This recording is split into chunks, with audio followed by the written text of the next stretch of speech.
everybody out there wants y'all to know that we're covering a very, very powerful figure today who's very popular. He's been on shows like the Patrick Bet David podcast, Joe Rogan podcast, all the big ones you could think of. And when I first podcast giants. So when I first encountered the guy on a video, little clips here and there, and he was sharing very confidently his perspective on ancient texts, I was like, oh, that's pretty cool. I like that. I like that. This guy has some insightful things, and whether it's true or it's not, it's interesting. It gets the mind going, right? But then I noticed that he started to attack different types of religions, specifically, namely Christianity. And when I noticed he was doing that, I was like, okay, like this guy's got his angle. He's attacking Christianity. Let's see what he has to say. And my first thought wasn't he's right or he's wrong. My first thought was, let me go check and see if he's debated anybody. Let me go check and see who he's engaged with on these topics. To my dismay, I was like, I couldn't find a debate that he had ever had online. So that was my red flag. Like, okay, if this guy is so confident about himself and consider himself a foremost scholar and intellectual on all things ancient texts, I was like, well, he's definitely got to have shown this in some kind of way, and he hadn't done it yet. So this video we're going to cover was a dream come true for me, regardless of what the content was going to be. Because to me, we talk about this on the show all the time, about peer review, about the test of falsifiability, about cross-examination. Even the world of business, Jim Collins' book, From Good to Great, they would have fierce debate on business decisions, and they wanted the best idea to win. So for me, no matter what avenue you take, whether you scientifically, in the courtroom, two lawyers are debating it out for the best, for hopefully the person that has the best case wins. Hopefully it's the right, the person who's in the right wins. But what they say is not what you know, it's what you can prove. A lot of times it's a very competitive thing. Same thing with sports. The best player should play. And when it doesn't happen, we're skeptical about it. Like, why isn't the best person doing this? And so when I saw this guy doing a debate, I'm like, at least whether he's right or he's wrong, we're going to be able to see him going against somebody else with an opposing view. And that shows integrity on his part, that he respects true intellectualism, that he respects his audience, because he understands that people should be able to see the best ideas side by side, so they can look for themselves and use critical thinking in order to determine who is communicating the truth and who is a little off. So that's why this debate was a big deal for me. I'm excited to see it. It's going viral online. No matter what your definition of viral is, that'll be it. We're having a conversation about what viral is. But so yeah, I'm excited to get into it. I have a lot of respect for both gentlemen for different reasons. And let's go ahead. I'm ready to do it. Let's go.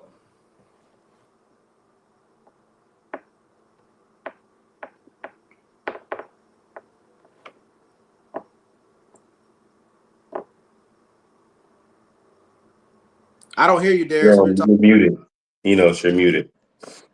I said, let's go ahead and read the comments before we get to the video. Help the Bear said, here we go. What's up, fellas? Hey, tell him take down that picture. I don't like that. I'm uncomfortable now. Yeah. Yeah, swinging out the gate. Bye. It's always a pleasure. What's up, Help the Bear? All right, let's get right into it. Real much. Here we go, fellas.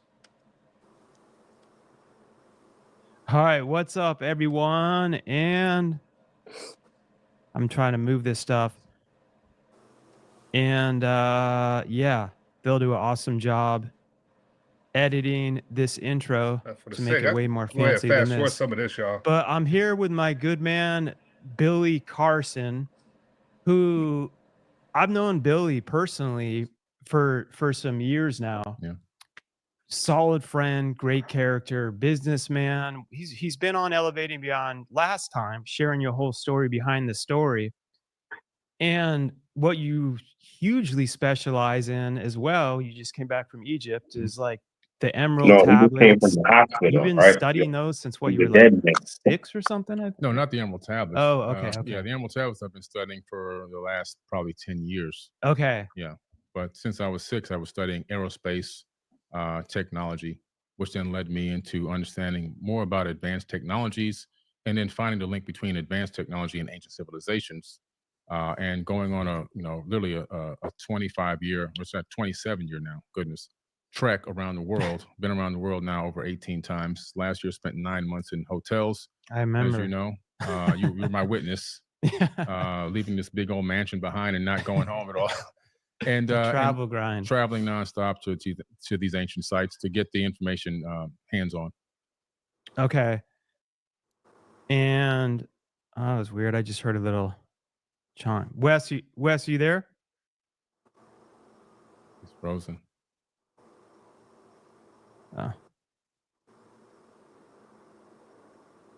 Be too easy if it worked through. Here. Yeah, he helped. So, previous show, and I've had the honor of being on his podcast. Yeah. Yes, So sir. one of the things that I'm not going to spend too much time on this, but when you watch Billy Carson's response to the debate that he had after the fact, one of his reasons that he felt like the debate was staged or that he was ambushed is because he said this guy's video will go out whenever he has something important to say. And you see here his video's going out, and all Billy has done so far is introduce himself and share a little bit about his background and what he's been doing. But when you listen to him and his wife talk about it online, it's because Billy Carson was dropping that hot fire, and Wes couldn't handle it, so he got off screen. Wes, get back here! Was destroying the connection. Yeah, yeah. Okay. Good. You think good Wi-Fi can exist when I'm spitting this heat? Never. Interesting to have you on and discuss. I don't love overly getting obsessed with the word religion, so I would say more of where some of the beliefs differ. If I was to be connected to a religion, it would be closest to Christianity and the Bible. Although the Old Testament, I have still,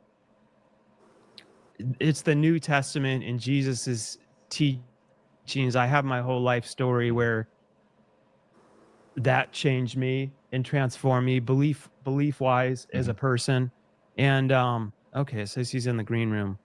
Okay. Hello. Wes, we got you back on.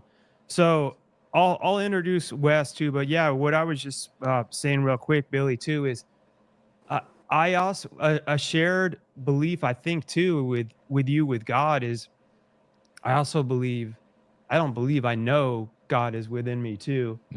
It's just, and I don't believe that it's like you have to do 20 circles in the sand and like do a ritual to that was through like my connection with Jesus, where I know throughout my life, that's been my, when things are tough, it's like the strength of God is literally within me. Right. As so, like, where we do agree on, where like a lot of the heresies and stuff through over religious practices would be like, no, you have to come through the head of this church to be blah blah blah, you know. Right. And personally, and we're about to get Wes on, so we can have two really smart people in this talking about it, but I'm just breaking it down to my level of my understanding. That's been what really drew me in, is kind of when Jesus came and flipped all that on its head and was like, no, we're not, what was it, like the Pharisees, like what were the hype? He's like, we're not having to go through all the rules. He's like, they're actually worse than this thief right here, and really looked at what was in people's hearts, you know? Right. And I think that's a beautiful thing. I know it has been for my life. Yeah. But so Wes, now that we got you on, Wesley Huff, historian, linguist, biblical scholar, PhD, and athlete wannabe. I like how you threw that in the bio right there. And Wesley, my man, I think it would be great to, I know you guys were both recently in Egypt. There's tons that I'm interested in, that how all these things show up in Egypt is baffling to me. But just going right to it, I had here, Billy, you talk about how Jesus was never crucified, which is interesting because my wife, who's a Muslim, they believe that as well. Their beliefs, from what I understand from her, are they don't think that Jesus, as they believe is a prophet, God would have him killed. But I don't think they have any historical evidence, as far as I know, as to what or how or why they believe that. I'm curious for you guys both, and if you want to, I guess, go first, Billy, as to how you came about, like the findings where it seems that Jesus was not Sure. crucified, or that's not accurate. Sure. And in my videos, and if you listen to the podcast, the statement is according to the Sinai Bible. Okay. According to the Sinai Bible, Jesus wasn't crucified in that Bible. That Bible predates the King James Version of the Bible. And the text there actually is about 12 to 14,000 differences between the Sinai Bible and the King James Version of the Bible, which came much later. And then also one of the things that were interesting is that they discovered the book of Jesus' wife, which is at the Harvard Seminary, which according to some scholars, it's a little controversial, but they claim that this is an accurate record that Jesus may have even been married, which then, adds more, if that's true, it adds more to the hypothesis that maybe he wasn't crucified. I just personally believe that Jesus was an amazing human being. I don't think that he was the Son of God in the sense that he's God, but that we're all gods. As he said, ye are gods, and that we're to do greater things in him. And I just personally believe that the return of the Christ is the return of the Christ consciousness. When we can all achieve a certain level of knowledge, wisdom, passion, understanding, empathy, love that he came to this planet with, and we get that in our mind and our consciousness, and we can act on those incredible emotions and that understanding, that the whole world is going to transform instantaneously. And I think at the second coming is the coming of the Christ consciousness to the planet, not a human being flying back to Earth to save people. That's just my personal understanding of how I perceived it over many, many years of going through this information and going through all this text. And Wes, I'm gonna let you respond to that. And again, I mean, this is everyone listening to the show. I'm always like, challenge everything. Learn to critically think and continue to come to your conclusions. Even with Jesus, I'm not personally even waiting on that he has to come back to. I already know I'm, like I said, that strength of God and consciousness is already, I can tap into that right now. So you don't have to wait for him to come back. For those that believe he does, to actually have that like next level of what that's supposed to mean.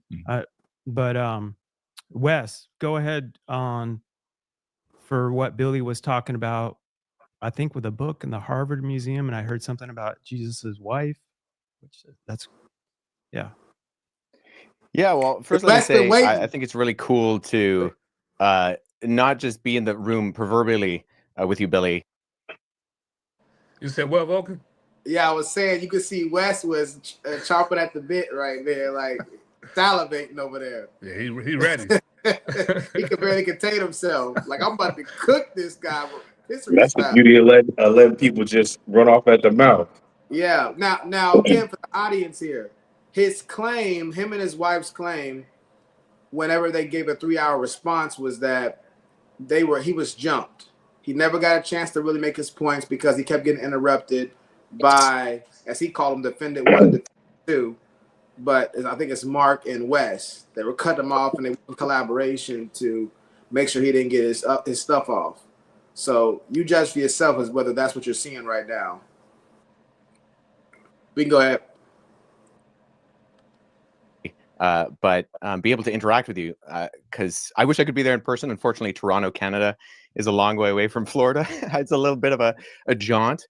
But I really appreciate the fact that you seem to have investigated to a certain degree some of these facts. Do you mind if I ask a clarifying question? Sure. When you say the Sinai Bible, what are you referring to specifically? It's the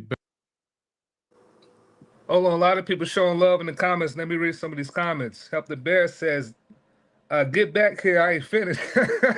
Shout out to Help the Bear.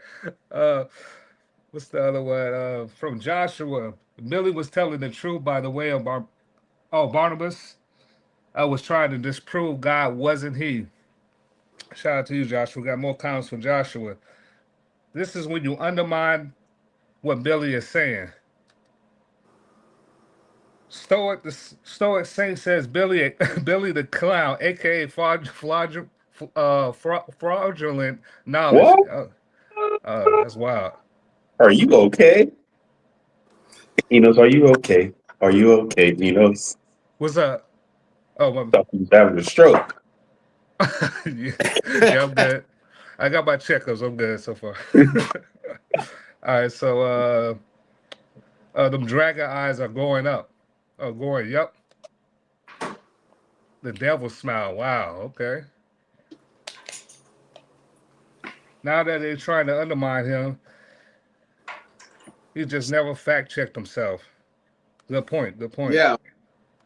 That's a good point. Yeah, all they did was offer an opposing viewpoint and contradicted his statement, but that's only undermining if his statement is factually true or factually accurate. For sure. For sure. All right. He had every chance. LOL. Nick Love 116 also said, I watched this whole thing as well. LOL. Joshua, the devil's so crafty, gotta watch him closely. Wow.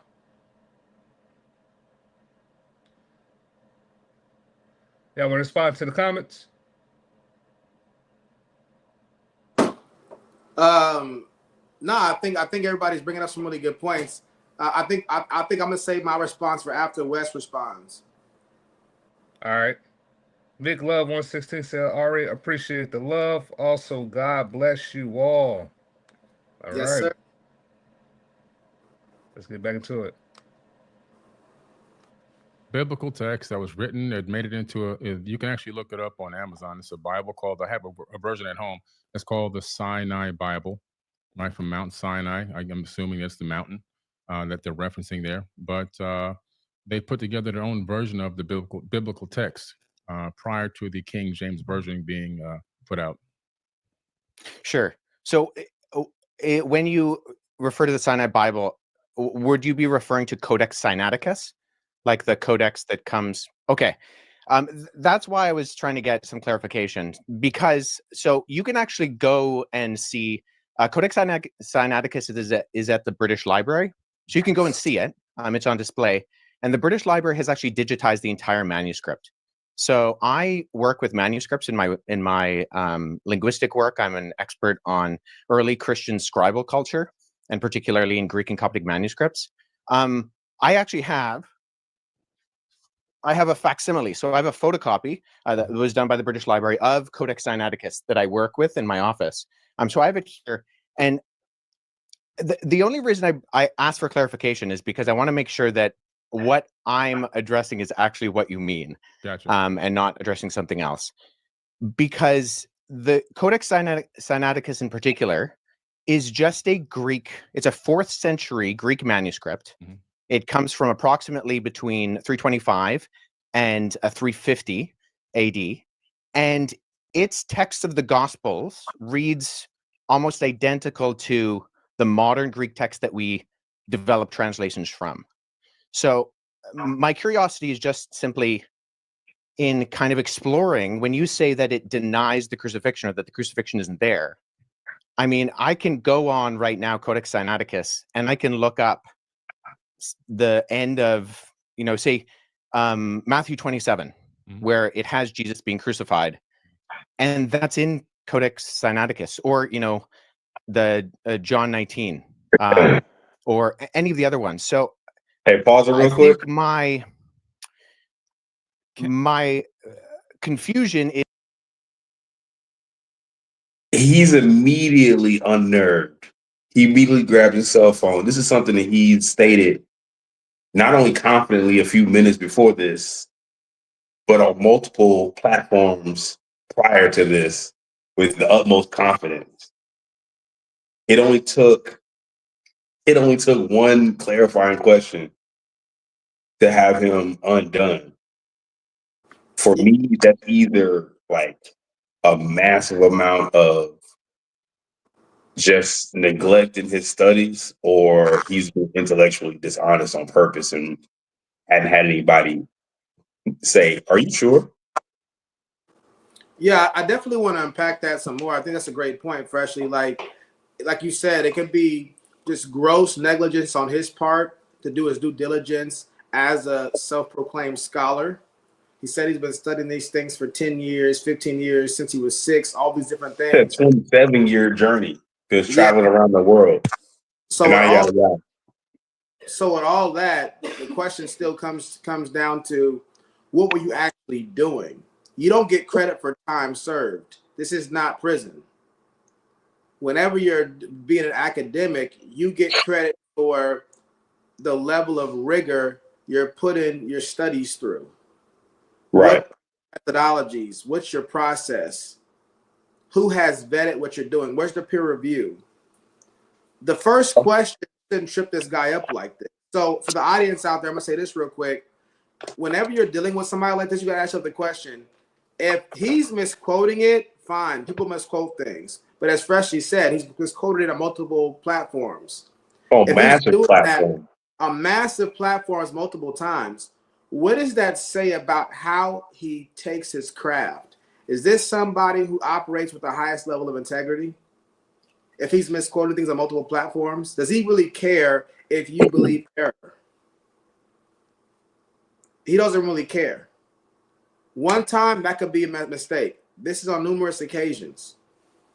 I think he cares. I think he peddles his wares to people who are not equipped to challenge him effectively. So you're saying that it's like he doesn't care about whether they know the truth. He's more wants to push his agenda. Yeah. Okay, yeah. Because here's the thing, and we haven't done the research on this, but I imagine that because he said it on so many platforms, you would think that, especially as easy as it was for Wes to debunk this particular point that he makes, and if we're being honest, this is probably the statement that has really shot him into stardom, or into massive fame in the recent year in 2024. Him going around on these platforms and saying these things about the Sinai Bible and about the crucifixion of Jesus, and whether or not Jesus was married or not. Like, these are things that are making him go quote unquote viral.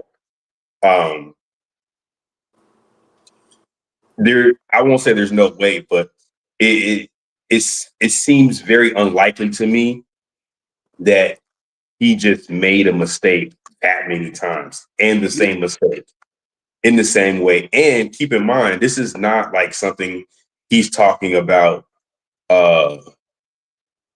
in passing, right? The reason he's on these platforms is because of the claims that he's making. That's his punchline, and that's his punchline at that. Yeah. This is one of the big This things is his about, finisher.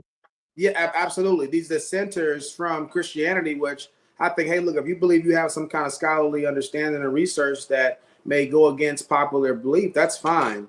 But we all know that one of the main ways to get popular is to go against whatever the status quo is. And in some way, the Bible, the Quran, but specifically the Bible in the Western world is a status quo. So if you say this particular doctrine or this understanding is not true, people are like, what? That's what I've been hearing my whole life. I thought that was written in concrete. Well, So that's also confirmation bias, because there's so many people out there who are looking for ways to disprove the word, and kind of how it requires you to live your life, how it frames your lifestyle. People are eager, if I can use that word, to find something that allows them. And this is just my personal opinion on any like overall dissenters of like established, and I'm gonna say established religion, even though I don't subscribe to religion, but I'm saying people who go against established religion, because oftentimes they're not really going against the doctrine per se. They're going against the experience that they had, based on people or certain. Yeah. That being said, those people are looking for a way to do what they want to do without the fear of retribution. Yeah. If I'm just to take it down to brass tacks, I want to live my life the way I want to live my life. But because I do believe in some sort of afterlife, I don't want these places to tell me that I can't do what I want to do, or I'm going to hell or something like that. Yeah. Yeah. So anytime this type of stuff comes out, they eat it up like they're searching for it already. That's why Yeah. I mean it's huge confirmation bias, which is why some of these platforms rise to stardom, like they skyrocket to stardom, because it's just like people were already looking for this. They're just looking for somebody who sounds smarter than they are to say it. Yeah. Yes, absolutely right. Yes, a few points that Billy Carson made. And I know Wes is not going to cover some of this stuff, at least not on this video. So, when Billy Carson's saying that the Sinai Bible is before the King James Bible, that's true. But the issue, the focus that he has on the King James Bible is a lot of times unwarranted. People have this misunderstanding that the King James Bible is the original or more significant Bible than other Bible translations, and it's not. It's just a translation. It's just a type of translation. It's not the first English translation. The monk who is known for really creating the King James Bible, a guy named a monk named Erasmus.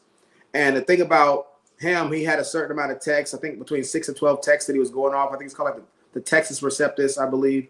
And this is what he was really interpreting or translating from that language into what we have as the King James Bible. Nothing wrong with the King James Bible. Some people I've had friends who like to pray in King James because it makes them feel more spiritual.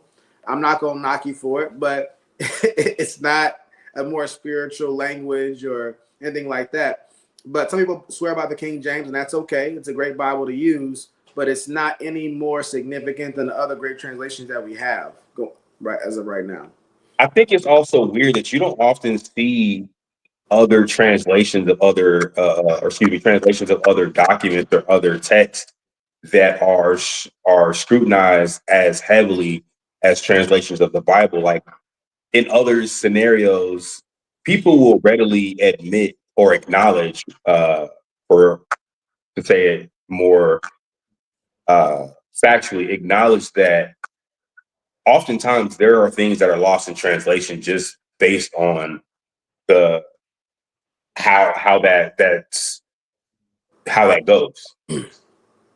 There's things that are lost in translation. There's contextual things that don't apply from one culture to another, where there's no literal translation for one thing because this meant something that was contextually significant to this society and didn't translate well into. So there's always things like that. But people seem unwilling. Well, I won't say people, but detractors seem unwilling to acknowledge that that's even a possibility. But that's a thing that happens frequently when you're talking about something that's translated from not just from one language to another, right? Because you can translate something from Spanish to English, and even then, like modern Spanish and modern English lose some context because there's just things that exist in that culture. But we're talking about civilizations and whole like decades and centuries without any like access to people who lived in that time. It's just like, we're going to take this and to the best of our abilities, right, with what we have available to us, we're going to translate this over.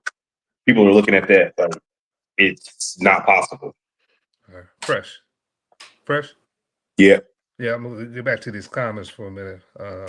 Yeah, do you think? All right, so look, C45 says someone heard Billy. The man hates God and Christians. Jennifer A said, y'all gonna be here all night and y'all read every comment. Yeah, we do got a lot to say on this video. That's possible. He also didn't do his homework on Wes. That's interesting He didn't do his research. But Wes did his homework on him though. Hey, somebody said that I saw him on his 3-hour rebuttal. He said that Wes thought he was just some uneducated black guy. Turns out you thought he was just some uneducated white guy. Yeah. walked into a bear trap.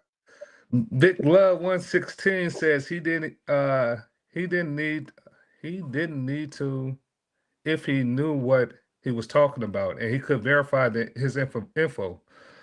But He just took his info he heard and claimed it as the gospel truth. LOL, shaking my head. Yeah, I can see that.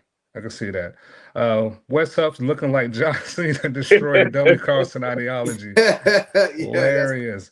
Billy Carson and forbidden knowledge has changed my life more in 2 years than Christianity has in 40. Whoa. yeah. We got to get back to that comment. Okay. Mick Love said Wes is looking like Jack Reacher for Christians. Yeah. Hey, and not the Tom Cruise version. Oh man. All right. So if you knew Wes was he wouldn't If be there. he- Yeah. If he would He have wouldn't have showed up for this one. That's so many. So y'all want to address the last He has comment? a whole television network dedicated to changing your life. A whole television network. Is he talking about Billy Carson? Billy Carson? Yeah.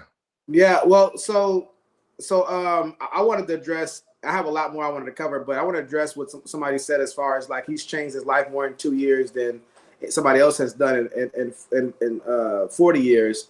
It's just not true.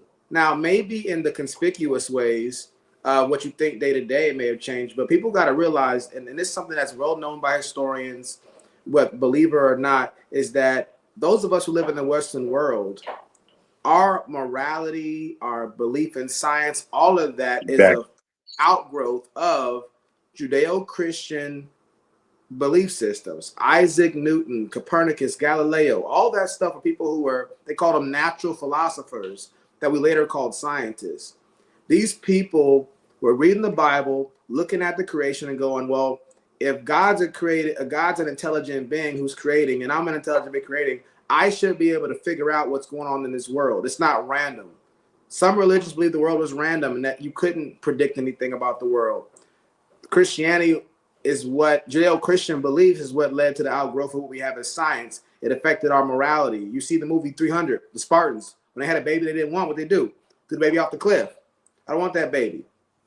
It was a Jewish idea that all life was valuable because we're all made in the imago Dei, or the image of God. So you got to understand a 305. It's a Joaquin 305. A Joaquin 305. It looked like an eye there. I gotta get closer. Man, yeah. y'all like game from San Antonio, Texas, man. Man, get busy. But yeah. So the thing is that you got to recognize that a lot of your perspectives that you have that we don't even think about comes from the Christian mindset. You can say Athens and Judaism; those two things came together, and it's what we have in the Western world here. So don't be so quick to believe that it hasn't changed your life in ways that Billy Carson has. It's done way more of an effect. A lot of these belief systems that Billy Carson has said, they were so effective that they're dead and gone now. Nobody holds to those things anymore. Whether you're talking about the Babylonians or whoever you're talking, the Assyrians, any of these ancient texts and Egyptian stuff, all those religions are dead. The society didn't sustain itself. So, and again, in historical terms, how did people decide who had the bigger and better God? Who had a bigger and better society? I'm gonna do this, I'm gonna do that. So you look at these different societies and you see the ones that are thriving and controlling what's happening in the world. And then you attribute that to your deity. Yeah, your worldview. God is blessing us more than y'all. God is blessing y'all. Your ontological foundation, all that stuff is coming from your spiritual beliefs, and that is outgrowth of Judeo-Christian perspective. So I would be more thoughtful, and before you go and say in 2 years, think about everything that you believe and how you came to it. Your emphasis on logic and critical thinking. A lot of that is due to Judeo-Christian perspectives. Christ was the logos, John 1:1. That's where we get the word logical from. All that is out. We're commanded to be reasonable. So all of that stuff is a part of the Judeo-Christian tradition. I would also venture to say this is not an indictment of any sort for Joaquin 305. I think this also depends heavily on how in depth you were living your Christian lifestyle, if that's what you're talking about. If you're just going to church for 40 years, that's not going to do the trick. if you put as much effort into whatever Billy Carson is doing into Christianity, I think we might be having a different conversation.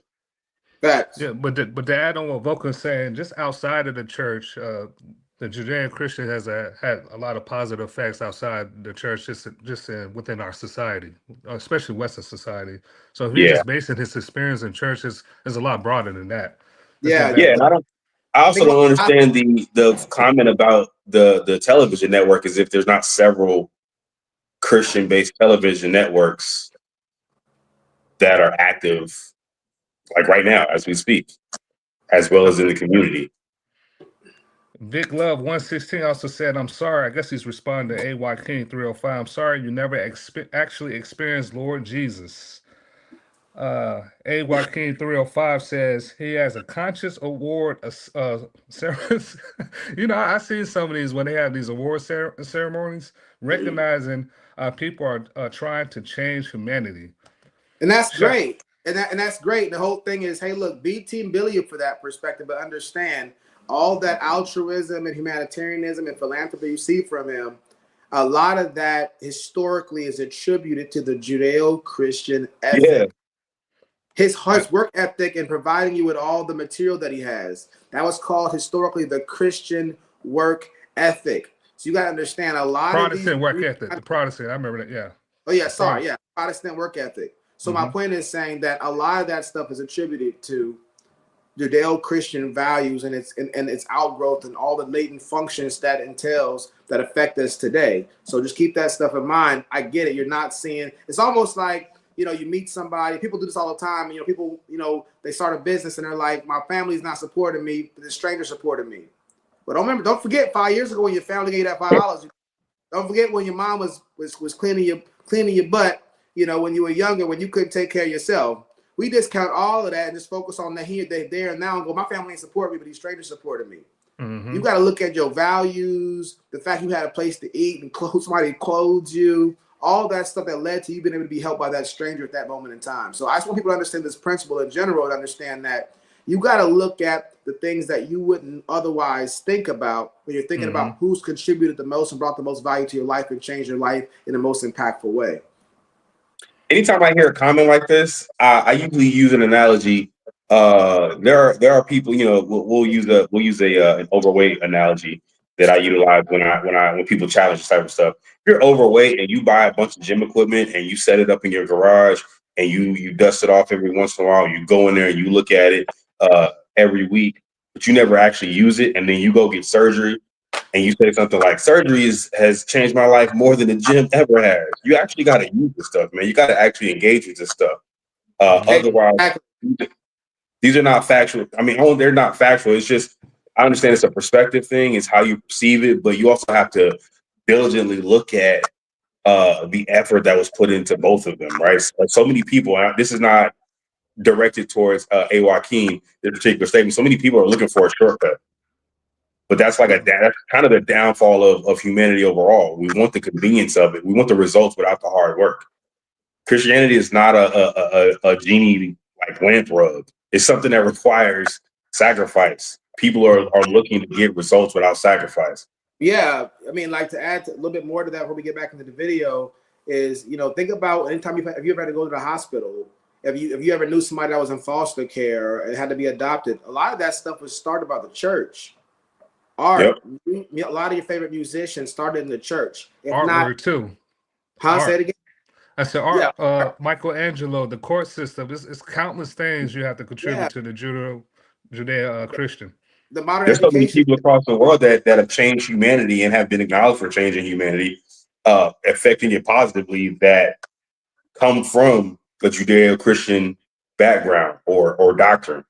Yeah, you got different saints, Catholics or different Protestants, and like those people, Saint such and such has done this, and they save hundreds of thousands of children over, those types of things. Even people who don't prescribe to certain religions understand, like, hey, I thought this was the right thing to do based on the morality that they got from a Judeo-Christian household or raising. My dad, this is what my dad would have done. Where do you think your father got those ideas and those standards from? So there, let me cover a few more things that Billy Carson said that Wes is not going to cover. He says we're all gods. Didn't he say that? The Bible says, you think you are gods, well, you will die like men. So just understand that's taking the scripture out of its context. When it's talking about we are gods, it doesn't mean in that way, And so, like again, he can casually misquote the Bible understanding. So what was the intention of the author who wrote that? You got to keep that in mind. Also, he talks about, Mark, the middleman there, talk about challenging everything and learn to critically think.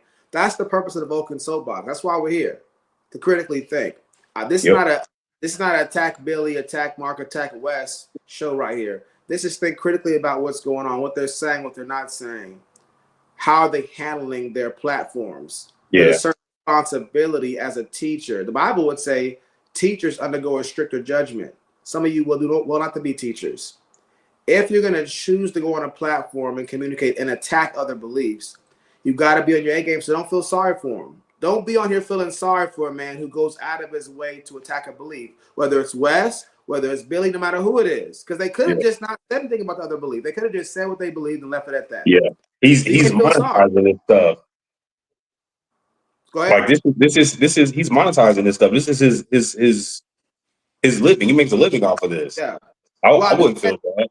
I do say feel a little sorry for the middle guy because he was all over the place. But we'll get to I that. don't feel sorry for him. What was he doing?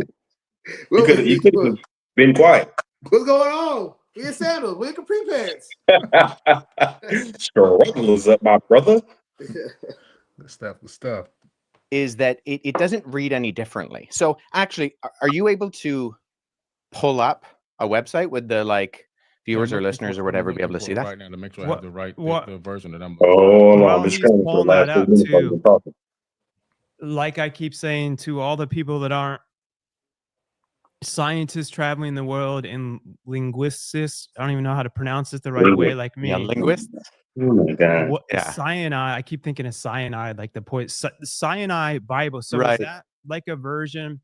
So from my own knowledge that I know, like when I really studied all this, what I thought was interesting about the Bible was how many different eyewitness. I studied C.S. Lewis back in the day, how many different eyewitnesses and stuff there were. And they went on purpose to mention so many other names that they were able to cross-reference throughout history and throughout those times, from my understanding. And those were different things that I always thought were kind of interesting that I felt was a good concept of proof. And then I want Billy to answer, and also I'm just curious, feel free to skip this guy's part. Sinai Bible, where was that piece I found discovered? the text where I was referencing. Actually, I was misquoted. I misquoted. Not this part. This is the most important part. Meet the Ninja Turtles in Hero Wars. The legendary RPG Hero Hey man, Wars welcomes new heroes to the put your cash app up here so the audience can Okay, can, yeah, well, can, so that's good. donate so we can get premium. So let's deal with that. Okay, yeah, well, so that's good. So let's deal with that. Okay, yeah, well, so that's good. The Sinai Real Bible, quickly, where was that piece? Real quickly, I do want to say, and it's probably too late now, there is a version of this where somebody already cut the middle guy out. But sorry, go ahead. The text where I was referencing, actually, I was misquoted. I misquoted there. It's the Gospel of Barnabas. You misquoted that a lot. Okay, yeah, well, so that's good. So let's deal with that too, because I've actually worked with, there are two manuscripts of the Gospel of Barnabas. The Gospel of Barnabas is a really interesting document because it is a known forgery. And so that's why I think it's important to get to these sources. So at the very start of the Gospel of Barnabas, which we only have two copies of, one is in Italian and one is in Spanish. We see right off the bat that the Gospel of Barnabas, not to be confused with either the Epistle of Barnabas or the Acts of Barnabas, which are two apocryphal documents from the 2nd century, but the Gospel of Barnabas in particular, we know it's a forgery because it does things like in chapter 92, it says that Jesus spent 40 days on Mount Sinai, and then he came to the Jordan River and he walked to Jerusalem. But Mount Sinai is more than a week's journey away from Jerusalem. and neither Mount Sinai nor Jerusalem are close to the Jordan River. So never mind there not being a route from the Jordan River to like around Mount Sinai or going to Jerusalem. But there are internal problems with the Gospel of Barnabas, which indicate that it shows no actual indication of evidence of coming from or even having knowledge of first century Jewish understanding. It actually says Jesus is the Christ, but not the Messiah, which indicates that whoever the author is, he didn't know that those were the same words. And I think a bigger problem is that the Gospel of Barnabas actually paraphrases Dante's Inferno, which was written in 1314. So there's a lot of internal evidences that disqualify the Gospel of Barnabas, never mind the fact that we don't have any evidence of it prior to the 14th century, and none in any other language other than Middle Age Italian Italian and Spanish. But the internal content of the Gospel of Barnabas disqualifies it from being ancient. And then the fact that it's doing things like paraphrasing Dante, or it also refers to a rule of the time of Jubilee, which was changed in the Middle Ages from what it was in the biblical year of Jubilee. And it goes with the Middle Ages concept, not the ancient concept. So I think what I'm getting at is, so I'm a historian, and I deal with sources. So when I'm looking at sources, I want to make sure that I have a methodology by which I approach any type of source. So if there is something that denies the crucifixion, I want to make sure that I'm analyzing it and that the methodology by which I analyze it actually reveals that the content can be accurately tied to the event. So if we're talking about, say, Codex Sinaiticus, that's in the 4th century. Now that is, I would agree with you, Billy, our oldest copy of the Bible in the sense of cover to cover, Genesis to Revelation copy of the Bible. Right. The problem is that we have individual copies of all 4 Gospels going back hundreds of years before Codex Sinaiticus. So I have a facsimile behind me of P66. This is a late 2nd century copy of the Gospel of John. I work with this particular manuscript. I can just show the screen right here. This is an almost complete copy of the Gospel of John. And it Is that the has the papyrus crucifixion. by any chance? Yeah, Is that so the word that I papyrus see? is just the what it's made out of. So I got that from Yeah. ChatGPT, by the way. Yeah, Sorry, so guys. I'm just I trying can to sound actually- smart for a second. I have that papyrus at home. Oh, that's Yeah, so I'll show you this. So the documents you actually see on my bookshelf behind me are facsimile papyri that I've made. So when I was in Egypt last summer, I went and I got made for me some papyrus sheets. And so I take these papyrus sheets, which are made from the papyrus plant. And then when I go and I look at actual manuscripts, so I was at the University of Philadelphia last summer, and I went and I saw a document called P1, Let's go ahead and which pause it is real a quick. 3rd century fragment of the beginning of the Gospel. So I just want to unpack a little bit of what Wes is saying here, because he's not going to be able to go into detail. Because for the audience, whenever you're having a discussion like this, a debate, if you will, that especially because it's informal like that, you don't know how much time you have. You want to make sure you're not monologuing. You want to give time to the other person, and also you want to be as concise as possible. So you have to leave out maybe in details that you rather elucidate on, because you want the other person to be able to address what you're saying. And if you have too many points, they may not be able to address everything. It can get convoluted. They can misunderstand what you're saying. So he's doing his best to be concise. The one point that he makes is talking about the Sinai Bible. He talks about, but even though we have the Sinai Bible, you know, we have, or Codex Sinaiticus, he says we have documents that predate that as well. Why is that important? Well, I want to get into a little bit of how this stuff works. So we have different manuscripts, and how we get these manuscripts is that our people, as archaeologists and people are out there discovering the world and, you know, looking at caves, you know, looking at underground as they dig like that. What happens is they find documents. But let me back up to why that is. So for the first 325 years of Christianity, it was illegal to be a Christian. Christianity was called the religion of women, children, and slaves. It was not a rich person's religion. It's different than Islam, in the sense that Muhammad was a man who was powerful. So when Islam is getting off the ground, they have the power behind it of government and the sword. Christianity was much different. It was illegal to be a Christian. So it was illegal to have Christian documents as well. They're in the middle of Rome. Rome has Jupiter and Mars, and their gods are different. So they're deleting Christians. That being the case, Christians are copying. If they have a letter like Ephesians or Colossians, whatever it is, they're copying it. These aren't professional scribes either. These people, regular people who some may not be the most literate, some may be literate, and they're copying. They're writing it on the back of paper that already has writing on it.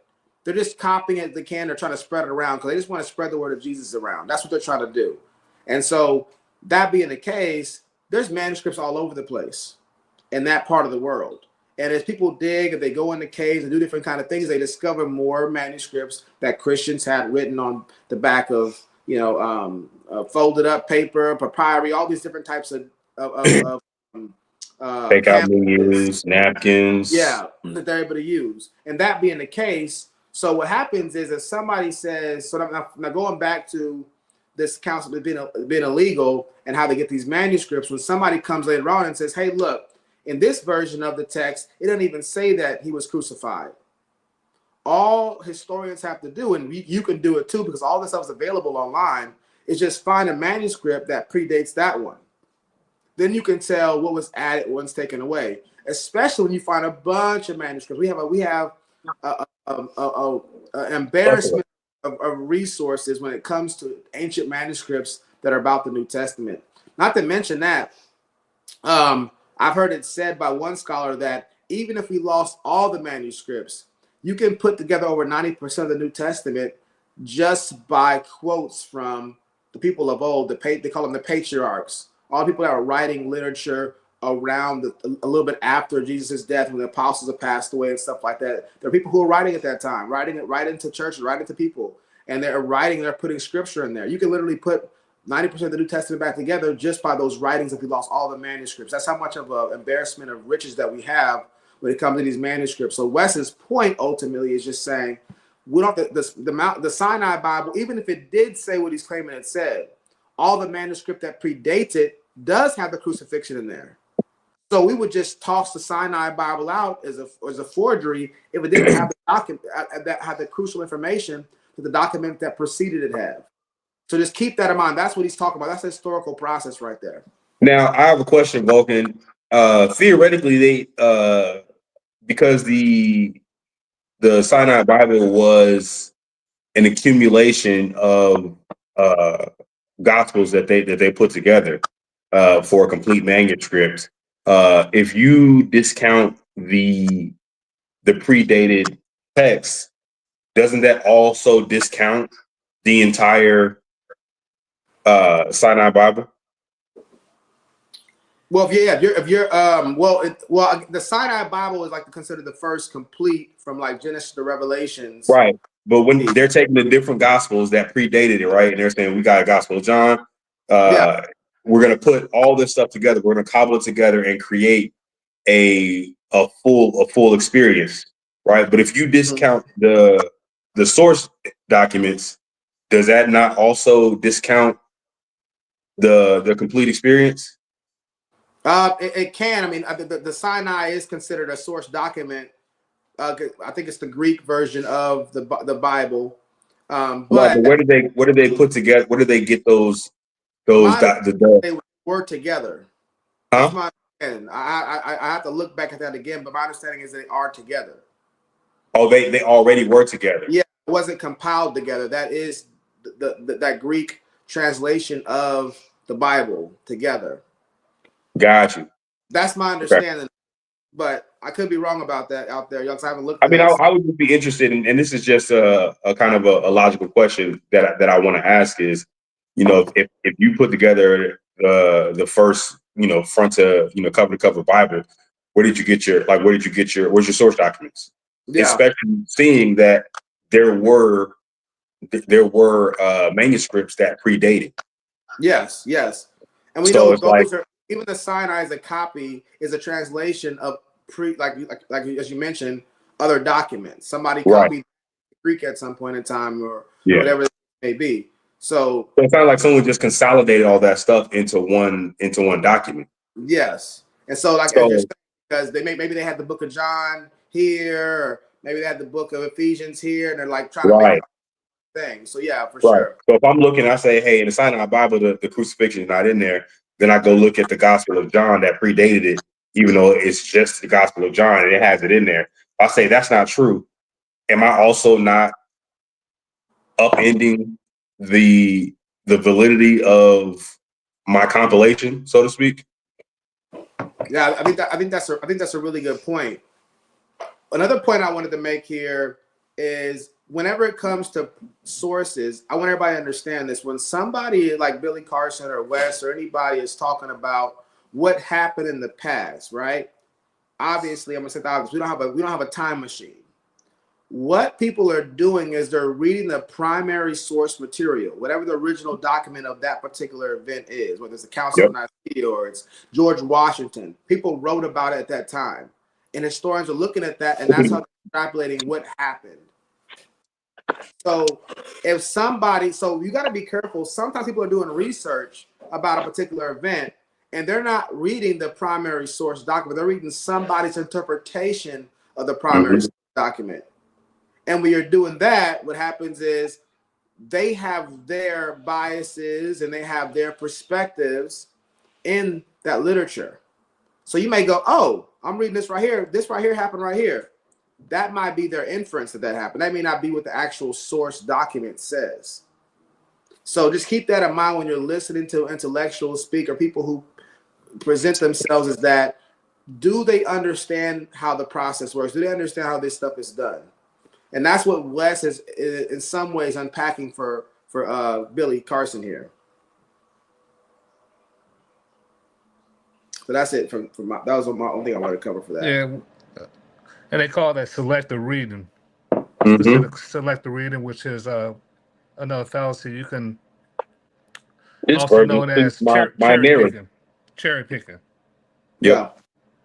Get some comments on there. Yes, Okay. yes. Let me read this first. One only select the evidence that's presented in order to persuade the audience to accept a position, and evidence that would go against the position is withheld. The stronger the withheld evidence is more fallacious than the argument. So, just to explain, okay, they got a logical form. I'm gonna read that and I'm gonna give my 2 cents on it. Evidence A and evidence B is available. Evidence A supports the claim of person one. Evidence B supports the counterclaim of person two. Therefore, person one presents only evidence A. When he mentioned the Sinai Bible, he didn't mention other sources to prove his point. That was his only. I brought up the Sinai. I forgot the Barnabas Bible. Barnabas, I forgot yeah. what he said. Yeah, that was the only two he quoted. But that's all I wanted to say. If y'all want to add anything to that. No, we can get back into it. I don't have anything anyway. You have some Yeah. comments? Yeah, we get to the comments. Read some of these comments. Vic Love 116 says your understanding of fearing God is way out of proportion. It's recognizing his authority, sure, but his pure love. Jimmy Chin says Billy got schooled in his own expertise. Facts. Mm. And the audience, remember, he called himself a foremost expert on this stuff. Foremost. He interacted with a Christian one time, and a Christian was asking him a question, and he says, "You realize who you're talking to? Talking to a scholar on the Bible." Yeah. A foremost. Street's Disciple says Dummy Carson talking about he was sick. How can being not mentally sick turn you into a dummy in a debate? All right. He basically said this man said he was sick, so you got a little cough. How does that affect your brain? You're an idiot now. A Joaquin 305 says Christianity makes you fear God, an all-loving being. Billy Carson has taught me to love God, not to fear God, and that has changed my life immensely, regardless of any mistake that he made. Yeah, one thing that Paul says in the Bible is whether we preach Christ, whether in pretense or not, Christ is being preached. If somebody, whether it's a song or an inanimate object or a person like Billy Carson, makes you love God more, then that's a great thing. The question, but we just got to be watchful of other things that go along with that. You could eat the meat, spit out the bone. That's a very apt analogy, sir. Called Yeah. P1, which is a 3rd century fragment of the beginning of the Gospel of Matthew. And so what I did is I sat down with that original and I produced a facsimile. So I copied the text. First of all, I cut it out with an X-Acto knife in not the original 3rd century one on my papyrus. I cut out with an X-Acto knife this guy, and then I copied the text transcriptionally on the front and the back. So papyrus is just simply, it's what it's made out of. Yeah. And so there's categorizing systems, and the standard one is called the Gregory Alland categorizing system. And so sometimes you'll see when manuscripts are mentioned, they'll have a GA and then a number behind it. If it's made of papyrus, you simply abbreviate the word papyrus to P, and then you have the numbering system. Mhm. So P66, what I showed you earlier, that's this on the categorizing system. It's the 66th manuscript that was put into the system. It's from the Gospel of John. I also have, P46 and P47 on my shelf, which includes all 4 Gospels and Acts from the 2nd and 3rd centuries. So the only hesitation I have with what you said, Billy, is that we have single copies of the Gospels that can be dated to the 2nd century that all do have the crucifixion. And so if we're relying on something like the Gospel of Barnabas, which is not just like, it's not that there's debate about it, it's that it's a known forgery. I mean, no one's referring to the Gospel of Barnabas as anything other than. If you say it's a known forgery and expert, I'm going to go with that. Let's talk about the Old Testament a little bit, What? leading up into the New. Well, hold on, because do you mind You if I just got right address the past Gospel of that. Jesus' wife?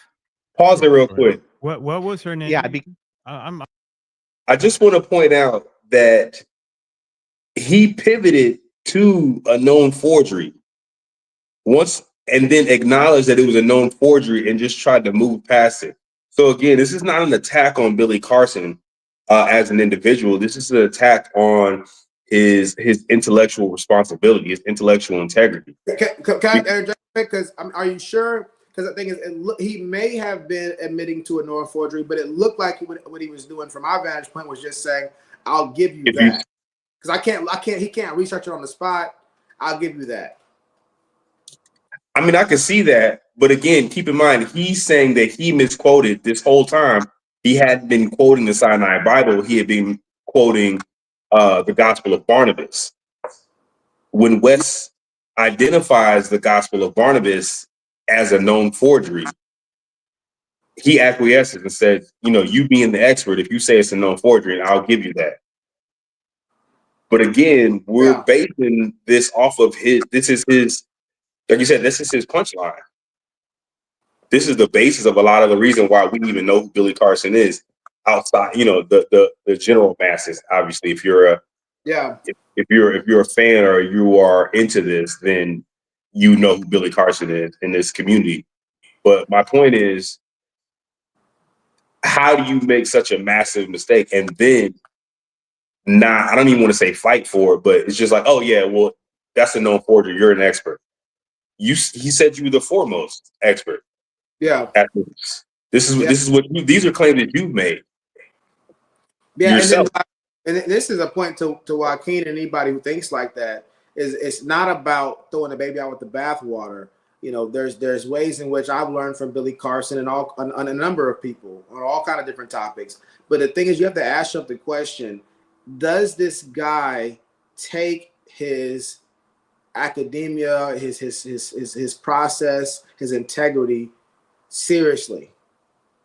Because at the end of the day, if you got somebody who's just saying things that sound good on screen and using sophistry and not doing their due diligence and learning the science of history, the science of looking at primary source material, then you have somebody who is just trying to beguile you, or at worst, and at best, they're just very, very negligent about what they're doing and very ignorant about the processes involved. Right. That's somebody you got to watch a little bit more closely. Every individual should be held accountable for the words that come out of their mouth. Even more so, individuals that feel like they're knowledgeable enough to teach and indoctrinate other people. If Billy Carson was just a guy that you were talking to in a coffee shop, he wouldn't be under such scrutiny, but he's not. He's a guy that says, hey, I know so much about this that I am qualified to teach you, the masses, about it. And one of his main points, one of the things that he bases his entire crusade on, is so easily disproved, and he puts up no fight at all. Yeah. He puts up no fight at all. So it makes me feel like, okay, this is what happens when you don't have, and I'm gonna take it into colloquials. This is when you don't have a bag. This is when you got a quick first step to the right, dribble pull up, and you at that mid range. This is what happens when you find somebody who knows how to get to that spot before you, and you don't have a secondary and tertiary move in your bag. That's what just happened. Someone identified that he can't go left, and they exposed it. Mm-hmm. That's facts. I'm like trying to write notes like I know what I'm doing, but I'm just curious. So the Gospel of Jesus' wife doesn't actually mention. So oftentimes what happens is that the text of the Gospel of Jesus' wife is kind of paralleled with the Gospel of Philip, which mentions that that Jesus would kiss Mary Magdalene on the mouth. And so those are kind of used in parallel to kind of for this argument that Jesus was married. So the Gospel of Jesus' wife is in the Harvard Library. However, the reason we know it's also not legitimate is because even though the manuscript, the papyrus that it's on, was carbon dated to the 4th century, the text was actually copied from a PDF version of the Gospel of Thomas known as Grondin's Interlinear. And there was a mistake in the Coptic text of Grondin's Interlinear that was copied into the Gospel of Jesus' wife. So we know that this is not a legitimate document, even though the papyrus is ancient, and this happens a lot with forgeries. I have a couple of friends who have actually worked on projects that have revealed forgeries within Dead Sea Scroll manuscripts and within other ancient Christian papyri. But the reason why we know the Gospel of Jesus' wife, and that Karen King, who kind of vouched for it and she lost a lot of credibility, unfortunately, for her, and she's admitted that it's a fake as well, was because we can tie it directly to not copying from an ancient text, but actually copying from an online version of the Gospel of Thomas in a PDF form. And the mistake on that PDF form was copied into the text that was borrowed in the phraseology of Jesus' life. So I just point that out is, once again, with our sourcing, I think we need to make sure that we're going towards not just early sources, but actually credible sources. And unfortunately, neither the Gospel of Barnabas nor the Gospel of Jesus' wife are credible sources in terms of actually, and agreed upon by not just the vast majority of scholarship, but I don't know anybody in the field of papyrology, paleography, historiography, who actually refers to these documents as being legitimate. That's fair enough. I can respect that. So let's go into the Old Testament a little bit. Predominantly, from my research, I discovered that a lot of information from the Enuma Elish and the 7 books of creation is a lot of the in Genesis, a lot of the creation. Can we pause it real quick? Genesis, not all of it, but because obviously it's, I'm not going to spend too much time here, but I just want to remind the audience, like, there's a science to everything. Science just means knowledge. It's a way to know things. So whenever they're doing history, where they're looking at primary source documents, they're getting into linguistics, all this that Wes talking about. We talk about a categorizing process or categorizing. He names one of the different ways to categorize things. That's because there is a science. When Billy Carson is speaking about ancient tablets and ancient texts and stuff like that, he needs to be aware that you can't just look at or read a text and go, okay, I know what it's talking about, and I trust everything that's in this text. How does he figure out what's authentic, what's not? People are writing right now. People are doing videos right now. How do you know what the original video is? People have done reaction videos to this video right here. How do you know which video Which one's the original? Well, one you can tell because you got three gentlemen, on the screen right here that weren't a part of the debate. They're not mentioned. Nobody mentions there's three other guys in this debate right here. So there's an obvious thing we do right here to know, like, oh, that's not a part of the original video. Same thing goes with ancient texts. If you see you ever seen those memes that talk about everything on the internet's true? Abraham Lincoln. How do we know that Abraham Lincoln didn't say that? It's anachronistic. Abraham Lincoln didn't exist at the time of the internet. That's what Wes is saying right here. Wes is saying, he's saying that you can tell when somebody's forging something saying this came from an earlier time period when it didn't, if it's copying things that didn't exist at the time that it's claiming to be from. Again, that's anachronistic. So my point is, there's a science to this. And people in that field of study, whether you're in biology, chemistry, there's scientific method. If you're in history, they have their methods right there. They have the way to categorize things as far as probability of likelihood of being accurate, likelihood of being true, based off a certain rubric that they've established for decades, centuries. And Billy Carson is unaware of a lot of this. Now, what does that mean? Does that make him dumb? Does that make him wrong? It doesn't make him dumb or wrong. What it means is that he is a novice. It makes him unqualified to do what he's doing. Yes, he can speak on these topics like we can speak on these topics. As somebody who may be intelligent and sharp and an excellent reader, maybe a great, able to elocute amazing things and stories and topics and stuff like that. But unless you're in that field, learning the processes, I'm not saying you got to go to school and get your degree in this. You can get the textbooks yourself and learn how to do these processes. What Billy Carson has clearly shown is that he doesn't understand this stuff. So in a lot of ways, Wes is speaking over Billy Carson's head. He's not an expert in the way that he reports to be. I think he doesn't understand this stuff enough to be doing what he's doing. I just want to clarify, and just in my opinion, I don't think he's an idiot. I just think that he is passing himself off as someone who knows more about this than he actually does, right?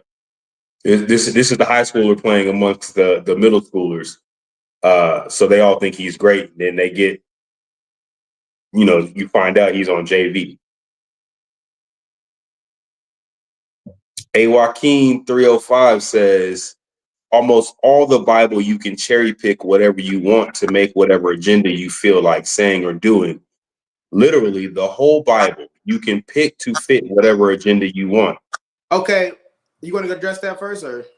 I was just going to say, if that's the case, then why do we believe Billy Carson's cherry picking over anybody else's?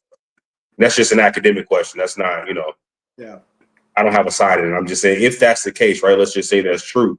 Then what makes Billy Carson's version of cherry picking more accurate? Yeah, and my thing with what Joaquin's point is that you got to think about this. Yeah, you can cherry pick with anything. I can take one of Tom Sawyer's, stories and cherry pick that to make it whatever. Of course, you can do that. That's because whoever's the writer, the reader, they have the creative license to take whatever text they're looking at and apply it in whichever way they want to apply it. It has nothing to do with the accuracy of the Bible. It has nothing to do with how relatable it is and the fact that there is clear messages. There's an intent of the author for it to be interpreted a certain way. So just because people can cherry pick and use whatever to do whatever, which I would agree with you, does not mean that it's in any way indicative of the fact that the Bible is not what it purports to be. That's what I was going to say. You're attributing what... I can take my phone and use it as a club over somebody's head. Does that mean my phone is a club? It's still a phone. Yeah, you can use it for whatever you want. And again, I find this in a lot of cases where there's church hurt that happens, where you attribute, the actions of fallible human beings and their fallibilities to the validity of the gospel or tool that they're using. Yeah. Like Vulcan said, if someone bats you over the head with their phone, does that automatically make it a club? No, it doesn't. It's just how that individual chose to use it. And do you now have a vendetta against phones, or do you have a problem with the individual who used that phone in that manner? And freshly, what some people would do is go, I don't believe that's a phone anymore, because if it's a phone, then why was it being used as a club? Somebody uses a club, so I don't think it's a phone anymore. Yeah, clubs exist, so why didn't they just use a regular club? Yeah, and so what happens, people are saying, oh, the Bible's not what it purports to be, or it's not accurate because people are using it for slavery, and he'll get into some of this stuff too, which we can address whenever we get to it. But just the because Bible has been used to kill people across time. Okay. Yeah, exactly. And so has everything else that's been used to kill people across. Exactly. Whatever's convenient, I can grab to use to do that. That's what people are going to do. Hundreds of people, thousands of people, die for being struck by cars every year. Mm-hmm. So cars, I'm a 2A proponent, so this kind of goes into that. Does that mean that cars are not useful for what they're useful for, or does that mean people are using them incorrectly, not using them for the purpose that they were designed for? Like, again, when you attribute when you try to invalidate the tool based on how the individual uses it, it's not. It's hard for me to look at that claim as above board, because I don't think it digs deep enough. I don't think it's considering enough things outside of an emotional state of being. Good. That person offended me, so now I'm going to attribute that person and what they used. I'm going to attribute everything to their use of that. Fresh, I just want to let the audience know. Just remember to hit the like button, subscribe, hit the like button. Anything else y'all want to say before we get back to the video? Say, everybody knows we have people on Facebook and YouTube. Just understand that we're on YouTube as well. Type in Vulcan Soapbox. Sometimes watching it on YouTube is a little bit easier to check out and follow. So just keep that in mind, y'all. We're on, just type in Vulcan Soapbox. We pop right up. Let's hit the button, bro. All right, let's go. It's a smaller, Genesis is a much smaller version of a much bigger story. But it's literally almost word for word from the Enuma Elish and the 7 tablets of creation. The Epic of Atrahasis as well is also there in the Old Testament. Several other tablets as well, Code upon Hammurabi and a few others have made it into that text. Sumerian cylinder scrolls that talk about the creation story. Again, the creation story in the Epic of Atrahasis. And so we tend to see this this copying of ancient tablets, text, and scriptures, even some papyruses, into the biblical text. Meaning that my point here is that I think a lot of people are saying that this information was written in real time. A lot of people believe that. If you ask the average person, they really believe that. But a lot of this information is just copied from older tablets and texts from an earlier date. That's what he just said. Isn't that what Wes is saying? Canonized Bible, but they never referenced that they got it from any other ancient texts and tablets that have to do with a totally different civilization with totally different religious beliefs. Yeah, have you read the Enuma Elish? Yeah, I've done lectures. Do you mind? Sure. Do you mind summarizing the content of the creation account in the Enuma Elish for us? Sure. Can we pause it real quick? Is a very ancient text discovered in life. So yeah, I just want to say this real quick before they get into this, the next debate, which I think is pretty fascinating. One thing I want to cover here is when they're talking about copying from ancient texts, what this is called in like academia is parallelisms. So people are studying parallels from, what did the Bible get its information from? What other civilizations, Babylonian, Mesopotamian, all these different places, where they get it from? Most people hold that this thrust to find sources for the Bible or the Old Testament or New Testament, a lot of people believe it comes from, at one point in time in history, Germany was kind of like the seat of intellect, especially with every aspect, but especially in theology. And they were trying to find non-Jewish sources for obvious reasons. That there was an anti-Semitism movement that was strong in Germany, and they were trying to find anti-Semitic derivatives of the Bible. So they're looking at Egypt, they're looking at all kinds of different places, saying, oh, look, Osiris, Horus, Zeus, whatever it is, that's where this is coming from. because they wanted for Jesus to come from something other than its original context, which was Judaism, because he was a Jew. And just to widen that purview, they did that with almost all of the literature and art as well. It was like a clean sweep. So it's not just the Bible, because I know a lot of people are like, well, the Bible's been messed over so much. Like, these types of things happen throughout history outside of, like, these are events that happen in history that didn't have anything to do with, Christianity or Bible itself, right? It's just, hey, we don't want anything that comes from the Jews because we're trying to say the Jews are bad. Wipe everything, Bible included. Yeah. And so they're looking for those derivatives and sources outside of what the Bible says it came from. Is there's Judaism, and then there came Christianity out of Judaism. And so that's what the Bible says. Now, another point that what he makes as far as copy from ancient texts or other texts and stuff like that, one thing that's important to mention is there's lots of great discussions you can find, scholarly discussions on where the Bible comes from and how we got it to today, the perpetuity of the text. And so one thing that's clear is when you read the Bible, the Jews, the Hebrew people, are known for hating other gods and other sources of spirituality.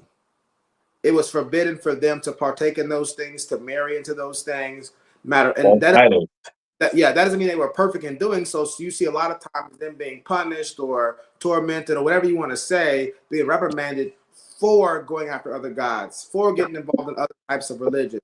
But the main thrust of their community, their society, was to be very anti other religions, other gods. So when somebody says, oh, they borrowed this from these other people over here, you got to understand that's anathema to those people.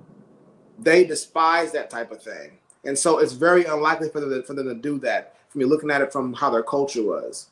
They don't like, it'd be like when you look at a lot of these cultures, these societies that you see that are kind of untouched by man. There's a story of a guy going to, in a boat to go and give the good word into a civilization that's pretty much untouched by, the broader world. And they were throwing stuff at him and he ended up being unalived. All that process right there was because they did not tolerate outsiders. The Jews, the Hebrews, whatever you want to say, they were similar in that way. It was anathema for them to be involved with any type of other religions. One of the reasons why the Jews and Christians also were hated historically in the Roman Empire and other places was because people didn't like the fact that they detested other religions.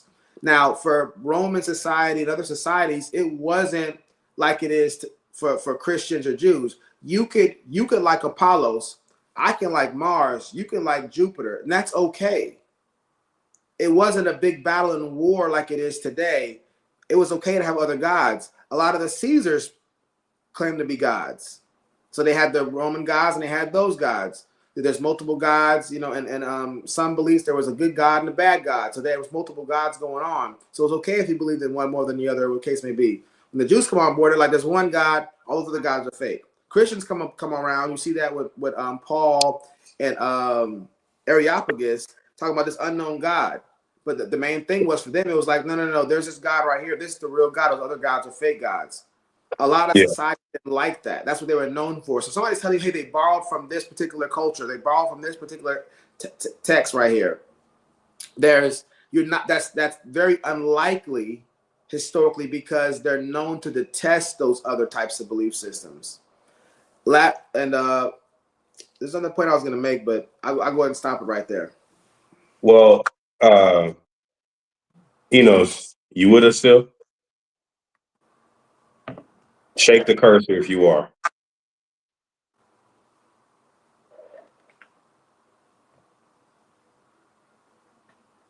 I'm here. I'm here. I'm here. I'm here. Yeah, ready? Yeah. So, all right. Library of Ashurbanipal.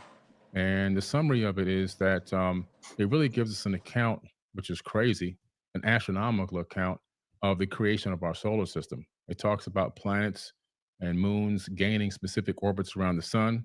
It talks about a huge planet named Tiamat, 46 times larger than Earth. Earth didn't exist at the time that this, according to the author of this text, which is pretty interesting. And then there's talks about a nemesis of sorts. In the original version, it's called Nibiru, but in a more recent version, still thousands of years old, the name was changed to Marduk. Marduk is in the Jewish American Library, in the biblical text, in the Torah, and so forth. Very popular figure in ancient times in the religious books and text. Marduk wanted to be the destroyer, so Marduk is the one that during its next orbit towards Tiamat crashed into Tiamat and destroyed Tiamat. A huge chunk of it swung away, recoalesced, taking the water, land, and organic material, which basically recoalesced as our planet here, Earth. And the rest of it broke up into pieces. Some of it turned into the asteroid belt. Excuse me. Other parts of it were thrown towards the sun, and some were thrown towards the inner Oort cloud, towards the outer edge of the solar system. This planet, or this moonlet that orbited supposedly a brown dwarf, basing on the description of it, gained a very strange orbit around our sun. And we have the scientific evidence now also to match with NASA's data, where we see that Saturn and I believe Neptune switch places. Uranus is flipped on its side, and that's more evidence that something came through our solar system in ancient times and gravitationally really tugged at planets here and switched up their orbits and even pulled the axis of a planet on its own side, where the equator is now running north and south. So a little bit of modern astrophysics kind of backs up what this ancient text is saying.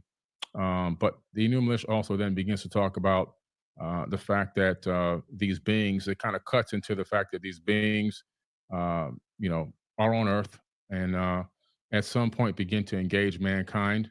In other words, they didn't create people from scratch, but they engaged the existing hominid and began to utilize us as workers for their workforce. In the Atrahasis epic, you see a much similar story, like slightly later date period, but still thousands of years old, the epic of Atrahasis.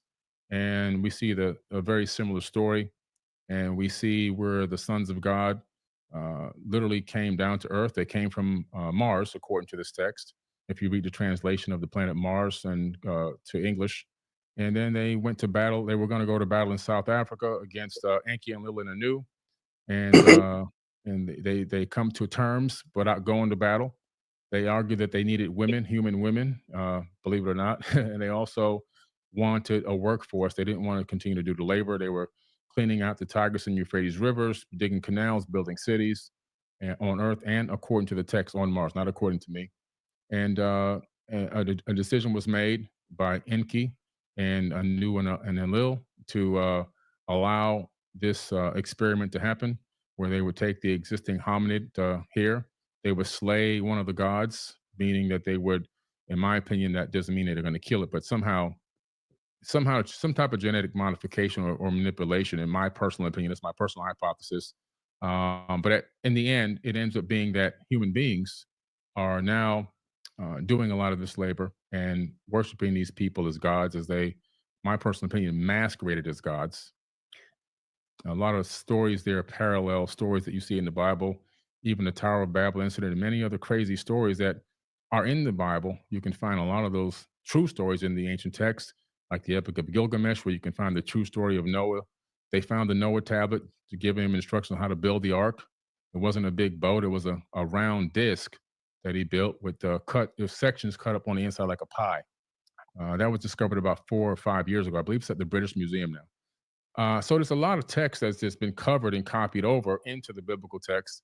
And I think that, in my personal opinion, a lot of people are just became a cargo cult, worshiping people that were masquerading as gods. I do believe in God, by the way. Let me make this clear. I believe in God. I believe there's a creator of the universe. I believe that the mathematics, the quantum physics, all proves that. The fact that we're here, I believe this universe is imbued with a divine energy and a divine spark that lives inside of all of us. I just don't believe that the God of the Bible is truly the creator of the universe. I don't think that God needs money. I don't think that God needs. Sure. Do you mind if I just jump in here for a second? Because I think we've Objection, kind of Your gone Honor, on from your question. I appreciate that. I do have a few issues with your summary, although I think I have read the Akkadian version. My Akkadian's not great, but I sat down with a Syriologist friend and we walked through it a couple of years ago. So I think that there are components of what you said that I would say are in there. I'm not sure it's the best summary. Nonetheless, okay, going with what you said that there were like verbatim parallels with the biblical creation story. Even just going off of what you said, which I think there are components of that I would agree with, the Battle of the Gods, the concept of Enki and the younger gods, and they fight Tiamat, and then Marduk, who swears he'll defeat Tiamat, and Kwenku, who kills Tiamat by shooting her with an arrow, and there's this big battle, and then the gods that die end up being the earth and the sky and even us, because we are the end result of that battle.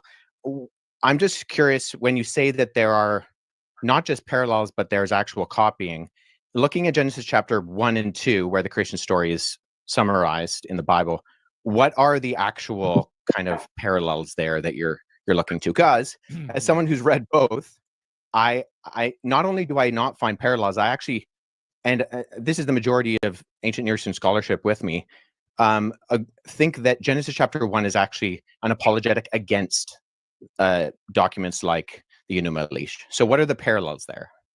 Separated the waters from the waters, for example. That's in the Enuma Elish, and that's also in the biblical text. Okay, that I would agree is a parallel. The only reason I highlight that is that if you're making this, Can we go ahead and pause the it real quick? argument, because if you brought it up, and I mean this with all due respect, there.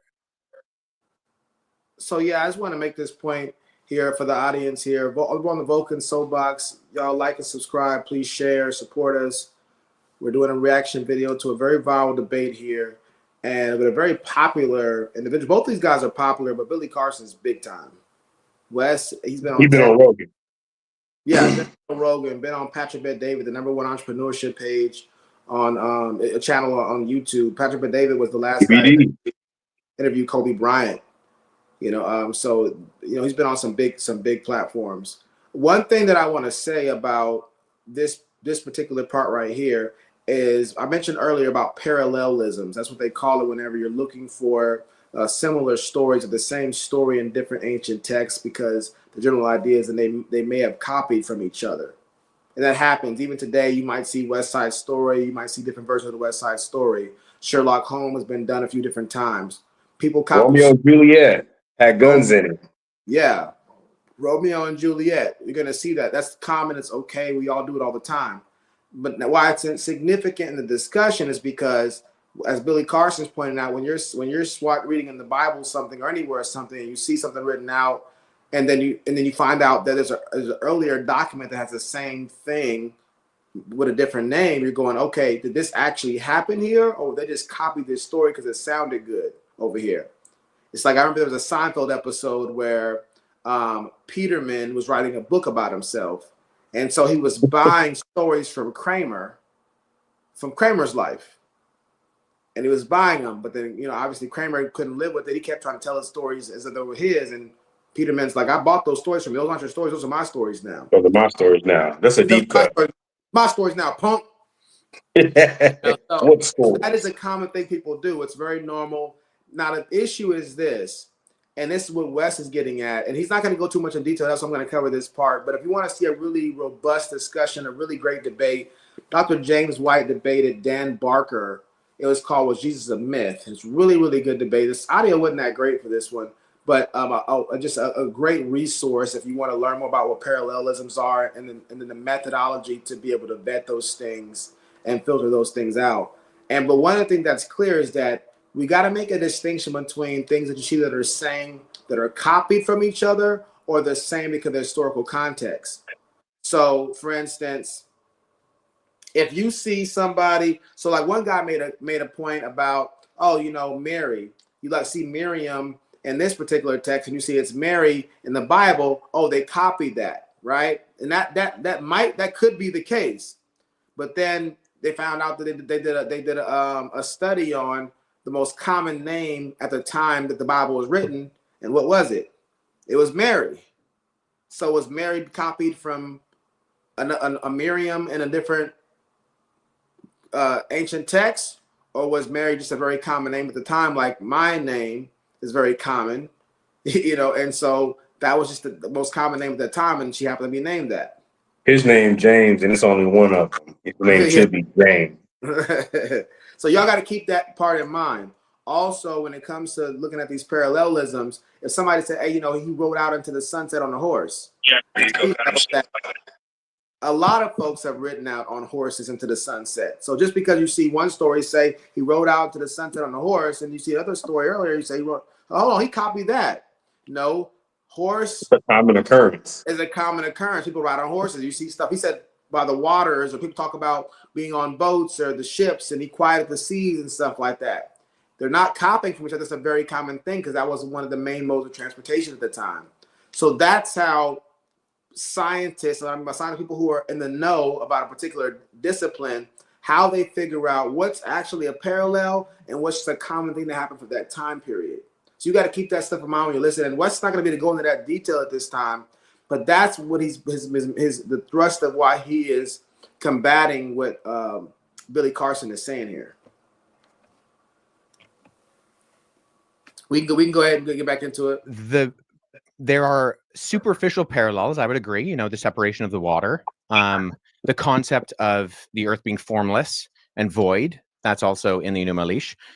However, I think all the other details, you know, it's the details that make the difference. And if we're looking at not the superficial crossovers, but the actual themes and concepts of what it's saying, you don't have a creation within 7 days. You don't. I'm not going to take the Enuma Elish and put it into the biblical text.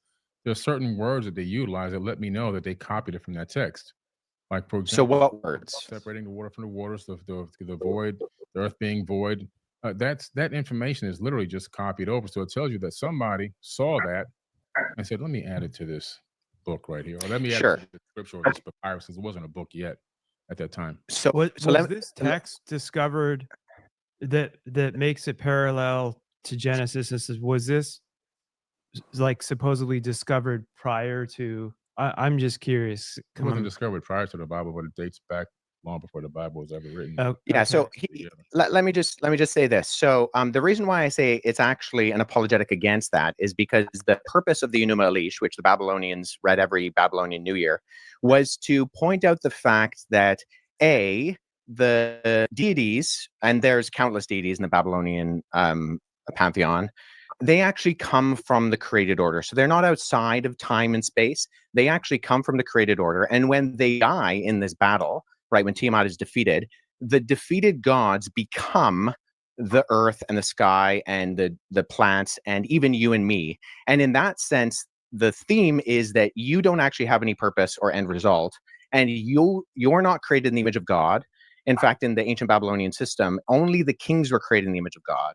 And what we see that is counter to that is that even, sure, there's superficial, you know, divided the waters, but we find that in almost every, you know, society and culture. That's not a parallel as much as it's just a generality. I would say what we see within the biblical account is that God purposefully creates. There's only one God. He purposefully creates, and then he creates and it's good. And it continues to say it's good 7 times. And then at the end of chapter 1, just for, you know, the thick people in the original audience, it says, and then it was very good. And then he creates humanity, not kings, but simply the humans that he creates in God's image. And they have purpose and meaning, and that instills them with this creation order. And that's not what we find in the Enuma Elish. In fact, we find the opposite in the Enuma Elish, is that the created order is not good. It's a mistake. And that you are not created in the image of God. And there's a reminder that regular people are not created in the image of God.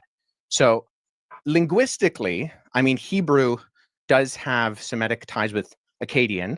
It doesn't with Sumerian. Sumerian is a language isolate, agglutinizing language. But I would say, just with all due respect, the parallels linguistically are not there. There might be superficial kind of concepts that are there, but they're so superficial that we can find them in everything. In the sense of, I'm in an office studio, you're in your office studio. That doesn't mean that, you know, that we're the same people or we're even in the same place. Does that make sense? Yeah, but I don't agree with that. I just see if I have all these texts out, there's a lot of different information that you can see. There's a lot of it's been copied word for word into the biblical text. But what's the word for word? In your version of what you believe in, you keep saying that God's a he. Yep. And so where do you get that from? Well, throughout both the Hebrew Let's Old pause it real Testament quick right and here. the Greek New Testament. So yeah, so you know, I'm a salesman by trade. I'm in the world of sales and business, and one thing you learn when you want to get a customer off a certain point and move them along in the conversation, not necessarily for nefarious purposes, but just to move the conversation along so we can get to our desired goal, is you end on a question. So you see Billy Carson here, he's talking about, yeah, I don't agree with what you just said right there. He doesn't offer any rebuttal. He doesn't offer any kind of cross-examination. He doesn't offer any insight into the field of inquiry and question so that we can go, we can arm ourselves and okay, and that's how I can determine if this guy's right or wrong. So I disagree. And then he ends on a question. So now we're on a different topic now. So you gotta keep that in mind, y'all listen to this kind of thing. That right there, I don't know why he did it. It could have been he knew he was out of gas on that topic. Maybe he was already tired. Sorry, go ahead, Freshly. I was gonna say he just hasn't shown any tussle this whole time. Yeah. Like he acquiesced on pretty much every point Wes has made in order to move on to his next accusation. Yeah. Like he hasn't sat down on any of these debate points. He's just like, okay, you got that, and then moved on to the next thing that he thinks is wrong. Like, okay, but what about this? That whataboutism is when I'm debating with anybody or arguing with anybody that what about them? That to me is like the clearest sign that they don't have what it takes. And not even in just intellectual. Like I don't think I'm arguing just with my lady. And she when I make a point and she said, okay, but what about this? I'm like, okay, so you're just giving up on that point. You're saying that's true, so you can move on to your next thing. So clearly, you just got a problem with me, not with what we're actually talking about. Yeah. Yeah. So it's not about that because we've Yeah. cleared it up and we're moving past it right now. Yeah, because at that point, and obviously I'm using the analogy with my lady. She's just trying to find a point that she can beat me on. So you got me on that one.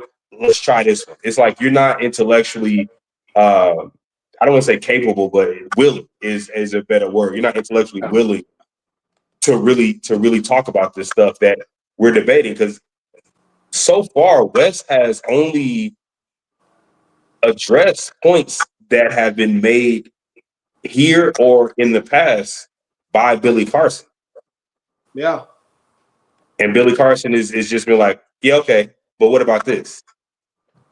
It's making me lose confidence in at the very least Billy Carson's ability to defend his statements out here in the wild. He's definitely going to go back to just going on people's podcasts who don't have as much information as he does, so he can appear to be, the big fish in the small pond, so to speak. Yeah, and people have to recognize this also, that there's different categories of conversation. So the one was described in ancient text. There is a definitive right or wrong in that. Does the text say this? Where did the text come from? Is it original? Is it a forgery? Now he's going into calling God by a female or non-binary, basically pronoun. Now this type of conversation, right or wrong, is not going to be so easily decided because Wes is going to come out of the text. What does the text reveal about God? And then you got Billy Carson, who has his own opinion, not derived from text, but just his own philosophical perspective on gendering God. So this conversation is a lot more of a soft science, a lot more his philosophy. He knows that Wes, he can quote the Bible and say that's why I believe what I believe, but he can't cross-examine Billy Carson on his belief because there is nothing that undergirds or supports what he's saying about his gender beliefs on God. So now there's no substantiating evidence. Yeah, this is a much safer space for Billy Carson to be in because he can't be definitively disproved. More for the comments. Jesus is still king. King says, the thing is that Billy be using known forgeries and fake history and peddling it as truth. For example, the Emerald Tablets weren't ever real. It's from a work of fiction from the 1920s. I'm assuming Jesus is still king is referencing another a Billy interview from another platform or something he said on here in passing. James Apperson, as a small channel skeptic in the atheist ecosystem, tonight I am asking myself if I even want to keep publishing skeptical content. Based on what, James? Tommy Radcliffe, I was disappointed in Billy as he shows such ignorance to such things like thinking the King James Bible was the first Christian Bible in 1611. This was astonishing. It's copied from both Codex and Gospels. Valid point, Tommy. Very valid point. Yeah. I mean, that's you have the kind of what we're pointing out is, again, it's not an attack on Billy Carson himself. It's an attack on his technique and why it's not sharp enough to really get into these forums and defend his statements. It's more surrounded about, kind of like you can't just come out here and say anything you want. It's because people that you're saying it to don't have enough knowledge to debunk it. Right? This is the first, and I wouldn't even consider this a debate because they're not debating. One of them is Wes is debating Billy, and Billy is just moving on to the next thing. He's not very well versed in this type of engagement. Yes. And that's why when you bring up the point about people aren't well versed in debunking, I 100% agree. But most people he knows aren't even well versed in being able to ask the right questions. Not even get to the debunking part. Let me just try to understand what you're just saying and where you got it from, and what process you used to arrive at that conclusion. Most people aren't equipped in that way, and he takes advantage of that. And it's clearly on here on this debate. He's going on platforms that are interested in what he has to say because they're interested in what he has to say. So he's going on platforms that are going to let him say what he wants to say because it's interesting and not to challenge any of his beliefs, right? You go on Rogan is going to let you get whatever you believe, he's going to let you get it off.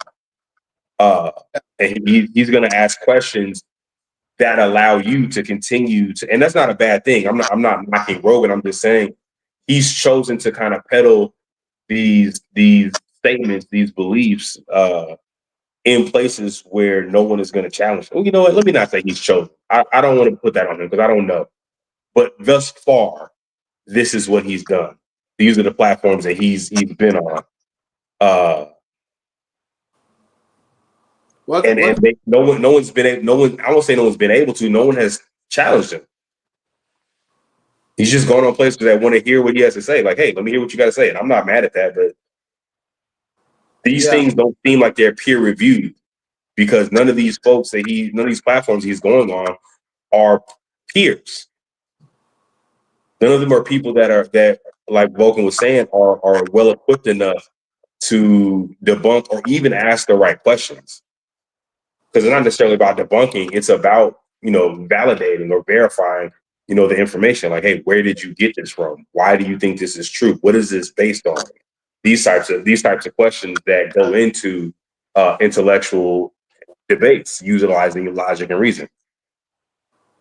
So y'all, on the Vulcan Soapbox, one thing's important to remember: we're about critical thinking. We're about understanding there's a science to pretty much everything that we do.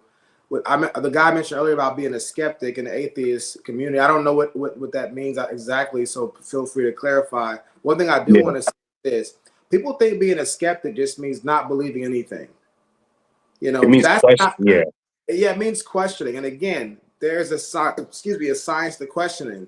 Judge a man by his questions rather than his answers. Whenever you're being a skeptic, you're saying that there's a phenomena that happened, there's an event that took place, and we're being told that this is why it happened, or this happened when maybe it didn't, or whatever the case may be. So you're looking for a different explanation. You're saying, I don't think that explanation is sufficient. I think there's a better explanation of it, of what happened. Or at least I'm going to see if there is. Yeah. Now, As a skeptic, I'm just not going to take you at your word. I'm going to investigate. I'm going to look further to see if because again, skepticism doesn't always mean I'm trying to disprove what you're saying. I'm trying to validate it. So if you can't validate it, then that in and of itself means you disproved it for the most part. Sometimes skepticism comes out and like, okay, yeah, you were right. What you said was accurate. Yeah, and so sometimes what happens is when you're being skeptical and you start to question things, it's not the wild, wild west of questioning. There is a system in place. Again, explanation. There's a science and explanations. I mentioned earlier explanatory power, explanatory scope. But we can get that up at some point in time. You know, so that'll be nice. So if you're saying, hey, look, I don't like that explanation, I'm skeptical of that explanation, whether that event occurred or why it occurred or whatever happened. Let me I see think what else is out there. better one. Now, when you try to find a better one, it has to meet a certain criteria to be considered academically or intellectually a better explanation. We'll have that up there shortly for you, but that's something that's important to understand when you want to be a good skeptic. Because I have friends that'll be like, "You believe everything, you know, I don't believe that happened. I'm a skeptical." No, you're paranoid. You're not skeptical. A skeptic, there's a guy named Michael Shermer, which I'm not the biggest fan of his beliefs, but I really like. He has a magazine called Skeptic Magazine. Part of the process is applying your acumen and understanding of how to question things, whether scientifically, historically, whatever your particular, discipline that you're going after, and doing it in a way that's consistent, in a way that's thoughtful, in a way that controls for different variables and make sure your different biases, whether it's reference group bias or confirmation bias, all these things do not end up inside of your conclusion or factor into the formula that you use to get your conclusion, your premises, your conclusions. Those things have to remain untainted by you. And any outside influence that don't have anything to do with the verifiable, consistent way of getting to the answer to see what's really going on in the best explanation. So the Occam's razor, there's these different tools that you can use to figure out what's the best explanation.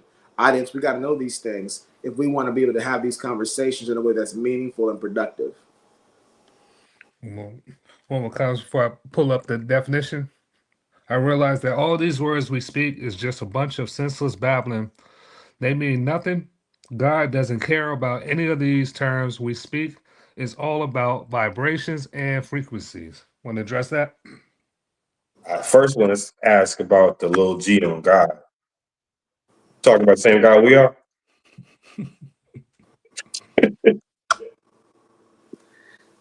Yeah, so for me, when I'm looking at this right here, when he says senseless babble, it depends what you mean by vibrations and frequency, which we don't know, but would you consider utterance a vibration and a frequency?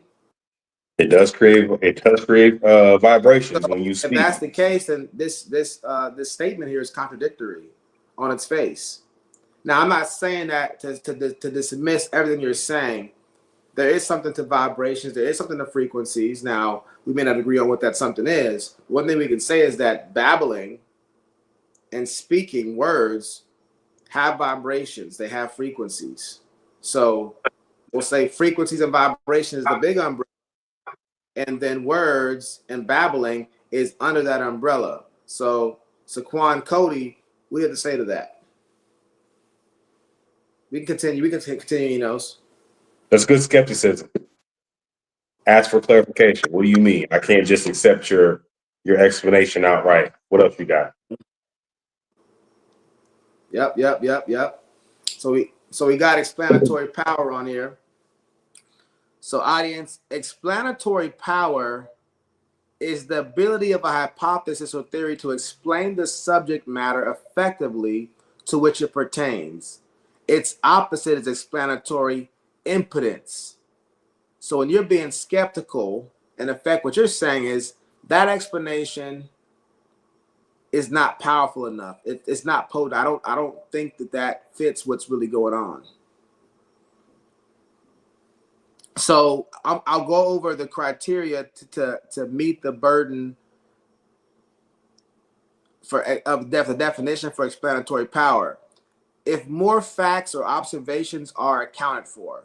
So when you're looking for an explanation, does it account for more of what we observe or more of the facts that we do know? If it changes more surprising facts into a matter of course. That's a really good one right there. It makes other things make a lot more sense. So it's not so surprising anymore.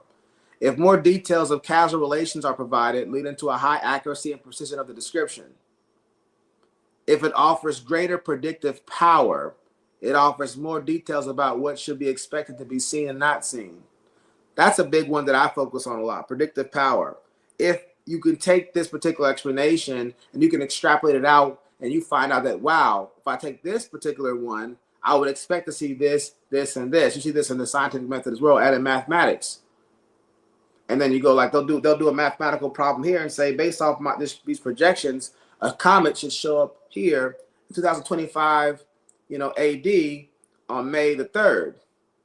And then, boom, you see this comet come. You're like, wow, this math was proven by that. This is a great explanation of what's going on, the trajectory and all that kind of stuff that goes into that kind of a thing.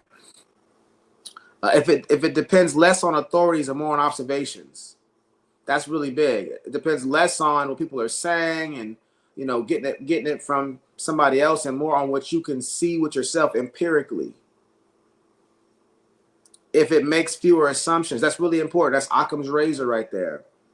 When you have the least assumptions, it makes the most sense of everything else with the fewest amount of assumptions necessary. If it's more falsifiable or testable, so that's a part of it too. When people are explaining things in theology and science or whatever it is what they're saying falsifiable? If it's not falsifiable, what can you do with it? Somebody says, you got to believe this because I said so. You got to believe this because I was told this by a spirit on this day. That's less falsifiable. If it can be used to compress encoded observations into fewer bits. I forgot the quote that talks about you just keep breaking down a problem into fewer and fewer into more and more pieces until it's more workable for you to solve. And this is a very similar concept to that. So these are just a few of them.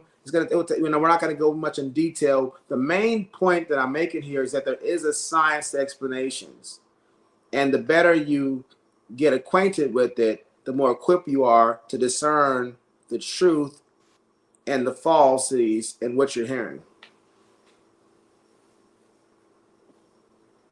Let's get it. Masculine singular pronoun used for God. And why is God a man? Where's the evidence of this? Well, God isn't a man. See, within historical Christianity, we don't believe that God has a gender. However, the way that he has decided to reveal himself is through the masculine plural, and then ultimately by becoming a human in the person of Jesus Christ. So we don't believe that God has a gender. In fact, the fact that God creates humanity in his image and he creates them male and female, those are two aspects of the image of God. And so that's the completeness. So historical Christianity has never argued that God is gendered. Jesus is gendered in the sense that during the incarnation, he becomes a human man, but he's still fully man and fully God. But God is spirit. And right, as the scripture says, we worship him in spirit and in truth. But nobody's arguing that. What's that? Sorry? That always blows my mind. God is the same all the time, right? He's always good. It's always God is all the same all the time, right? Yeah, but we do see that in scripture, God has revealed himself through the masculine plural, and there are aspects of God's character that we see within scripture that do actually communicate. Jesus says that he longs to gather Israel like a mother hen collects her chicks. So we see aspects of the feminine of God, not meaning that God is feminine, but that the image of God reflects both the masculine and the feminine. And that's why when, the two become one flesh, there's a uniting of that reflects the image of God as well within the covenant of marriage. Do you actually believe that the majority of Christians really believe that God is not masculine, that God has both aspects? I mean, it's irrelevant what the majority of Christians believe. How many would tell you, that God's not a man? They've never been taught this. Well, I was taught it growing up. I was taught it in And when I was a child, when I went to seminary, when I went to Bible college, I was taught it in graduate school. I would say I would say a few things to that. I would say, in one sense, it's irrelevant what the majority of Christians believe, because what historical biblical Christianity articulates is what they should believe. You know, there are Christians who run around saying all sorts of things that are not in conformity to biblical, historical, Orthodox Christianity. Right. And they shouldn't believe that, because it's irrelevant. And so if one Christian believes something that is not in line with biblical Christianity, I mean, that's on them. So God is not gendered, but he does express through inspired scripture the masculine the masculine pronoun. That's pretty convenient. I mean, for an all-knowing, all-loving God to understand that human beings are going to take that and abuse it to put their boot on the neck of women for eons. It's pretty interesting. Also, I'm trying to understand. Yeah, I mean, so hold on. Let me speak to Wait, that, can I because say it is something there interesting real that. quick, guys? Hold on, I can we have- pause it real quick? Um, Because they're going to go into that part right there, which is a really good part. But I want to say this. Wes has a lot of patience. And you see that Billy is really taking a very scattered, a shotgun approach to this whole situation. He's being petty. He's trying to get a dub wherever he can. Yes, and he's trying to get a dub wherever he can. And the thing is, for me, these are legitimate questions to be answered. But again, when Wes is saying something's irrelevant, audience, he's not saying, I think that's irrelevant, I don't care about that point. He's saying it's logically irrelevant. So in logic, there's something called appeal to authority fallacy. An umbrella of appeal to authority fallacy is one appealing to the majority fallacy, saying that this is right because the majority of people believe it. Just because the majority believe it doesn't make it right. So he's saying, regardless of everybody believes, it doesn't make it right or wrong based on the fact that everybody believes it. At some point in time, the majority of people in America believed that slavery was okay. Yeah, the Bible says that God is not a man that he should lie. It says it right there in the text. If somebody still goes away thinking that God is a man, according to biblical Christianity, that's really their lack of due diligence at that point, because it's very clear that God is not a man, except we're talking about the incarnation of Jesus, which is specifically stated. So people are aware of that God is not a gender, at least in biblical Christianity, if they care to be aware of that information. So that's what he means by irrelevant. He's not saying irrelevant like being dismissive of Billy Carson's point. If I'm talking to somebody, say that point's irrelevant, I'm not saying I don't care. I'm just, my preference is to not focus on that point or to care about the fact that you said that. I'm saying that it's not relevant to our topic. It's not relevant in determining whether or not something is true or false. So that's the point that Wes is making here, because I don't want people to get him misunderstood. It's often happens when someone is floundering in a debate or an argument, they tend to get into the weeds of what you're saying as opposed to addressing the concept or the overall point. It's a tactic that is utilized when someone doesn't have substantial enough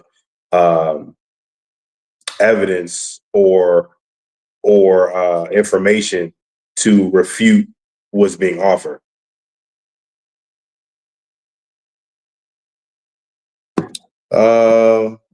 RIG music said, oh, I'm sorry, I was muted. You go. What Billy is trying to get across is that the God of the Bible is not the creator of this world. Okay. Yeah, that's true. I agree with that. I agree. That's what he's trying to say. Excellent observation. The thing is, can he sustain what he's trying to say? Right. If all of his arguments thus far are in support of that statement, he hasn't done a great job, and that's what we're talking about here. That's what we are identifying, is that whatever point Billy Carson is arguing, he's just not doing a good job in the face of accurate and directed questions that challenge what he's saying. So, like, someone's asking him to validate or verify or expound upon what he's saying, and he's unable to do it. Yeah. Doc Davis said, Billy don't even believe he won. He ran out of there holding his ass and jumped out the window. Yeah. He put up that church finger and got up out of there. Moss Mallow said, if you think you're clever or smart, think again. Forbidden knowledge to cuckoo knowledge. I'm going to be honest. I don't know what that means. You Can you guys? Cuckoo just Yeah, means crazy. cuckoo. Do you guys understand? Understand what? What that statement meant? Yeah, He's saying, cuckoo. It's crazy. sorry, go ahead, Dose. It sounds like he's saying that's crazy knowledge. That's what it sounds like he's saying. Cuckoo. No, like, I understood what the word said. I don't understand what they meant. You understand what he's saying? Can you go back to the comment? Yeah, hold on for a minute. All right. I thought it was pretty clear. Oh yeah, explain it to me. I'm lost. If you think you're clever or smart, think again. He's speaking about Billy Carson. He's saying if he thinks he's clever or smart, think again. You know, you don't have, and Billy Carson's platform, whatever it's called, Forbidden Knowledge. That's like his brand, Forbidden Knowledge. Oh, okay. It's not forbidden knowledge. It's cuckoo. No, he's crazy knowledge. Got you. Okay. Yeah. Thank you for the clarification. If it was only for the Old Testament, I would have a hard time Here go your boy Freshly following a lot of Should we stuff. go ahead and fast forward? For me, like we said, putting the boots on women and stuff, it was when Jesus came. Hey, get your boy Freshly. Hey, no, hold on real quick. Like, you know who this dude is? You can just accuse a female of having an affair. He's the dude who's shooting the revolver in Harlem Nights, where Arsenio Hall tell him to stop shooting that little thing. Billy Carson and Wes going back and forth with the automatics, and every once in a while he hit him with that. Whoa. Billy ain't got no automatic. Come on now. I didn't say it was accurate. I said it was rapid fire. He said a lot of stuff. Okay. He said a lot of stuff, man. And this guy, the moderator in the middle, is just hitting him with that. Hey, so what gun do you think Billy has? Billy Carson got a musket and he's black, making us look bad, holding it sideways like this. Billy Carson got a fully automatic AK-47. Oh, it's gonna put a lot of heat down range. It may not hit his target though. It's gonna put a lot of scattered brass down range. Got a slingshot. It may not hit nothing. No, that's Billy Carson right now is a stormtrooper. Yeah, he's a stormtrooper. Murderer, and that's like okay. That he was he just reminds me of anyone that basically challenged everything, and people would say that it didn't contradict what's in the Old Testament, but however people were interpreting it, they were believing that they were following. If y'all want to address the host, we can continue playing. If not, I can fast forward. Yeah, please. The Bible He's struggling right now. Of having it shown her, basically saying that I know of prejudice, and I get what you're saying too. Although I will say, while you're fast forwarding, the people that were like literally with people online are saying that the host and Wes jumped Billy Carson. If you watch this interview, I'm like, I just don't see that. The host jumped Wes. That's what I was saying. Matter of fact, the host jumped us. We were robbed of a very robust breakdown and debate because the host thought he was David Ruffin. He said, I can say something. With God worshiping, we all know it had been done to so messed up. Apologetic for what was it? The Crusades. Critical thinker and how but God wasn't with them, and is like, talks to this guy. Could you have been this patient fresh? Where he it's a really great resource. So anyway, yeah. I mean, Billy Carson needs he this is a welcome reprieve for him. Oh yeah. Of God. He gets to go And sit in the then- corner while the referee is up here. You know, Yeah, while yeah. the ring girl's walking around the ring extra slow. Yeah, he's catching his breath while the guy. Yeah, he over here catching his breath. He getting his cut sewn up. Second win.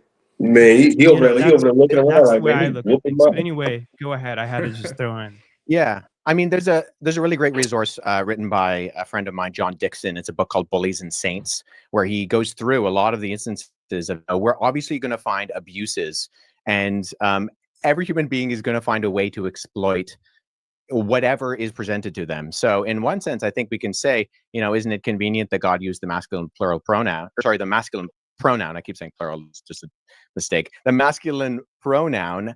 And we can say, oh, sure, that's convenient, maybe, but it is how he has revealed himself to us. And it's not his fault if we abuse that. I mean, we could say, so I grew up in the Middle East. My parents worked in Amman, Jordan. And when I was living in the Middle East, there was a country called the Democratic Republic of Iraq.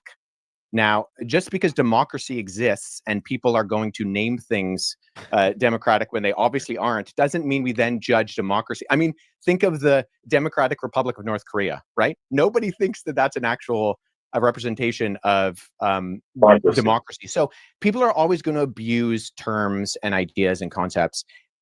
The difference is, though, I think historically within Judeo-Christianity, you have this ethic that we were talking about before that I think is fundamentally different than what we find in things like the Enuma Elish, the Atrasis, and other things, in that we are created in the image of God. And actually, one of the earliest criticisms of Christianity are by individuals like Celsus, who is a Greco-Roman philosopher in the 2nd century, where he accused Christianity of being foolish, dishonorable, and stupid, and he called it the religion of slaves, women, and children.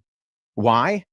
Not because God used the masculine pronoun for himself and people were abusing that, because the concept that Christians believed in of everybody, no matter what your gender, your race, your social standing, Paul says in Christ there is no slave nor free, there is no Jew nor Gentile, there is no Scythian or barbarian, there's no male nor female. These things united people. And we can see there's a historian named Rodney Stark. And in his book, The Rise of Christianity, he actually says that you can track empirically the agency of women across the ancient world by the movement of Christianity.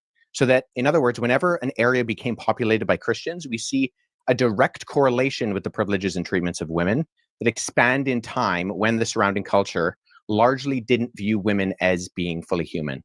So I think we're always going to have abuses. But if there's one worldview that exists that gives agency to people and says that everybody has worth by nature of being just human, it's the Christian worldview. And that's where I think it's very different. So we can argue about why we think God should or shouldn't have revealed himself in his pronouns.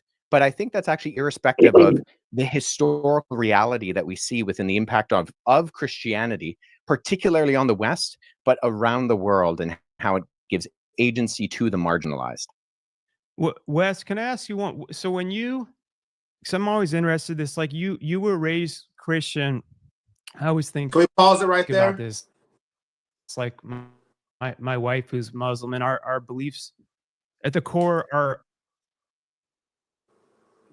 Vulcan Soapbox. Check us out on YouTube. We're on Facebook. So y'all, Vulcan Soapbox on YouTube. Please like, subscribe, support us as we grow. The purpose of our show is, again, to teach critical thinking, to help people understand critical thinking. We want to esteem critical thinking, discernment, if you will. And the focus of that is so you're not beguiled and taken advantage of by different people who are using sophistry and eloquence of words in order to beguile you. So that in mind, as we're going over the Billy Carson and Wes debate, which is primarily Mark, the host, his chance to get on the soapbox, it seems. Shout out to the Vulcan Soapbox. One thing I want to point out about what Wes is saying here is, contrary to what popular belief is in some place in the West, especially at the universities, which I used to encounter all the time in college with people talking about this thing, is thinking that, Judeo-Christianity is a patriarchal structure that's suppressing women. What Wes is saying is that when historians and people who dabble in that particular discipline track women's privileges and rights and liberties throughout human history, they say, well, we notice when there's a proliferation of Christians in a certain region, women's rights and liberties start to ascend. We got to remember, people tend to think in a very myopic way, very much rooted in their own reference group, which is the American context, specifically here. They'll go, well, so-and-so's a Christian and he's patriarchal, or they do this or they do that. Or they look at historically, women weren't able to do these things or weren't able to do those things. Women were able to do those things in general, everywhere. It's the Christian nations that you'll find that were like, well, if there is neither male nor female, nor Greek, nor whatever, and you see that he's saying that, nor slave nor free, that being the case. And West points that out, that people are going, oh, we're all made in the image of God. We all have the same intrinsic value and worth. Therefore, we should treat everybody the same way as far as their dignity and respect and liberties in this country. That is a very Judeo-Christian concept that's you don't see historically. So don't look at people and go, oh, this person over here in America, 50, 60 years ago could not do this. That's what Christianity is. Say that you have all these people throughout the world and they have all these various beliefs. And then Christianity rises and people that had all kinds of different religious beliefs and cultures, Christianity shows up, people become Christian. They go, okay, now, young lady, ma'am, now you can do this and do this and do this and this when you couldn't do it before. Now, it may not look like it is today because, of course, things are always evolving. We're always trying to find ways to make things better. Kids used to work in sweatshops. They don't anymore. Human growth is not always it's not always linear, and it's not always a quick fix. Some people have to be unalive through just whatever it means, whether it's just natural causes. New mindsets come in, and we start to learn and understand better ways of conceptualizing and attaining more moral codes. And people start to gravitate towards those things, and they get taught and they get passed down. And then you see the evolution of morality and ethics in a certain society. It's not going to be a quick fix, just like slavery wasn't a quick fix. And so just keep that in mind when you hear these things. Don't look at any religion, Christianity, Hinduism, or any concept, communism, whatever it is, in a vacuum. People already had beliefs before it showed up. Did that belief, when they took on that belief, help people? Did it hurt people? Those are things you got to think about. What were they thinking before they got that? What were they thinking after they got that particular belief system? Don't look at it in a very prisoner of the moment context. That's what I got on that.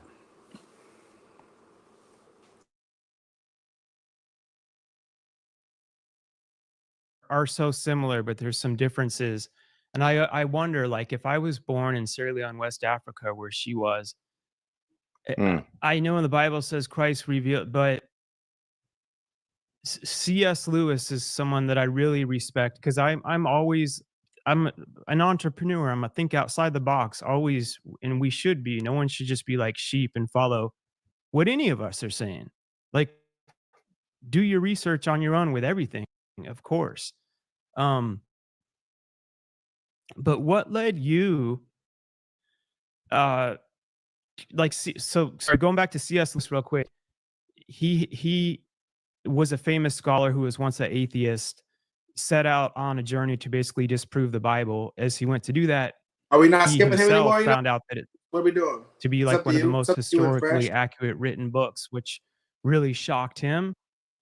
Why is there this going? Why are these religion over the relationship? And he's like, I've actually met text, and then now after you skip them all the majority Muslim environments, and we have and my parents. I do want to address the audience real quick while we're skipping past him. This guy is a very recent convert, and he doesn't have a lot of understanding yet. So, the scripture will say, don't put be careful not to put a new believer in a position of authority or, teaching and stuff like that. for good reason, for a number of reasons, pride and stuff like that, but also they're not ready to teach yet. There's a lot of doctrine that he doesn't understand, a lot of things he hasn't had a chance to really work his way through intellectually, and that's okay. So he's on live right now. He's live right now on the show, grappling with different ideas and trying to get understanding, asking questions, but also making certain doctrinal claims at the same time. And he just needs more time to really let that stuff simmer and marinate. One thing that he brought up that I did want to address, though, when he's talking about, I think I lost the point I was going to make about that.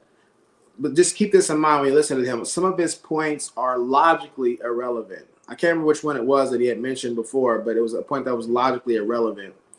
Doesn't mean it's irrelevant to talk about or not worth spending time focusing on, but the point's not relevant for, one, this discussion, and number two, it's not gonna help you get to truth. So when somebody's talking and making points, is it gonna help them get you to truth? Go ahead.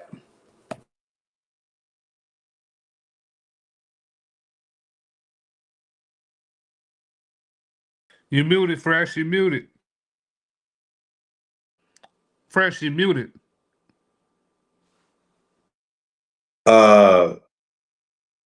We can go ahead and let Vulcan finish.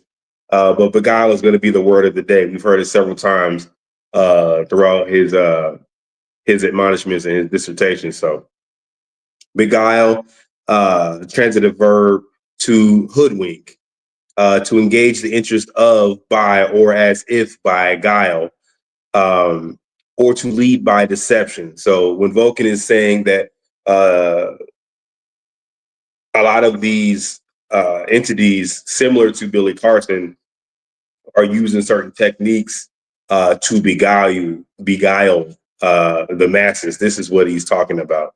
Specifically, the third iteration of this definition, to lead by deception.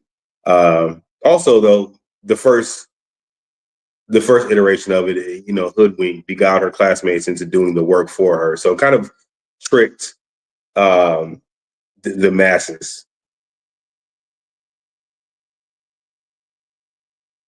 It could go either way. Am I making sense? Yeah, I mean, I grew up in a bit of an unusual household in that my mom grew up in India, and my parents, when I was younger, I was born in Pakistan, and I spent a portion of my childhood in Jordan. I grew up in majority Muslim countries and surrounded by majority Muslim environments. And we had, a copy of the Quran in the room. In fact, we had the Bhagavad Gita and the Book of Mormon, and for a little while, other documents in our house. These were things that my parents, although they never verbally said, Christianity is true, therefore these are not forbidden. These are not verboten. The truth, capital T truth, of the reality of the world that we hold can stand up against scrutiny and investigation. And I did do a great deal of that as a kid. My dad is a historian as well. He has a doctorate, and I grew up on him, reading the rise and fall of the Roman Empire. But at the exact same time, the reason why I actually went to university with full intention of going into the police force, but it was interactions with Muslims and Mormons and Jehovah's Witnesses and atheists and accusations against the credibility of the Bible, which actually piqued my interest, because they would say things that I thought, if that's true, of course that undermines what I believe. I believe that Jesus is God incarnate. If I can't trust the Gospels as reliable first century eyewitness testimony, then I might as well throw all of this away, because I'm not going to believe a lie, even if it's a convenient lie. And so it was actually the exploration of eventually going into graduate college, and then now in working on my PhD, the largest secular university in Canada, that got me thinking, okay, how do we investigate these things? What are the methodologies by which we go about to explore the origins and credibility of something like the Bible? And that investigation, with all due respect to Billy and the content that you put out, has actually confirmed what I believe. I'm dealing with the actual manuscripts. I travel to academic institutions, to other countries, and I look at these things and I read them. And it's a privilege to be able to learn languages like Greek and Coptic and Hebrew and Aramaic and dig into these things. And I think ultimately, I really appreciate what you said there, Mark, with your articulation of your personal relationship. And I think that's so important. But I think it's also important to remember that that relationship is based on something that's real and verifiable. And we can look into the evidence. You know, I have friends who are linguists, philologists, and historians. And when we look into these things and we talk with one another and we're discussing, we're constantly trying to falsify our theories, because that's what good history does. We're looking for the falsification. You don't go in, ideally, if you want to be a good historian, with trying to prove your original thesis. You go in and say, okay, what are the avenues that actually could disprove this?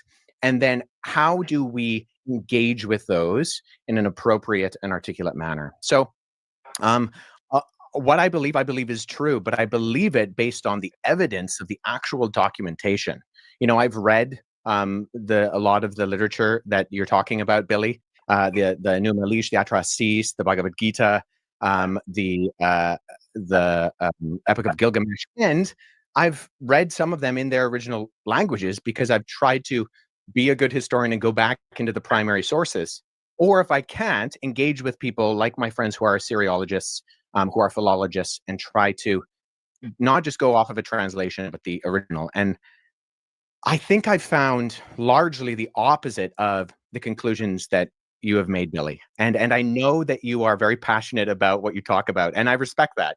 I just think that the confidence might not actually be backed up by the reality of the evidence. So when we're looking at something, the Sinai Bible, when we're looking at something like he said your confidence may not be backed up by your evidence, right? Something like that.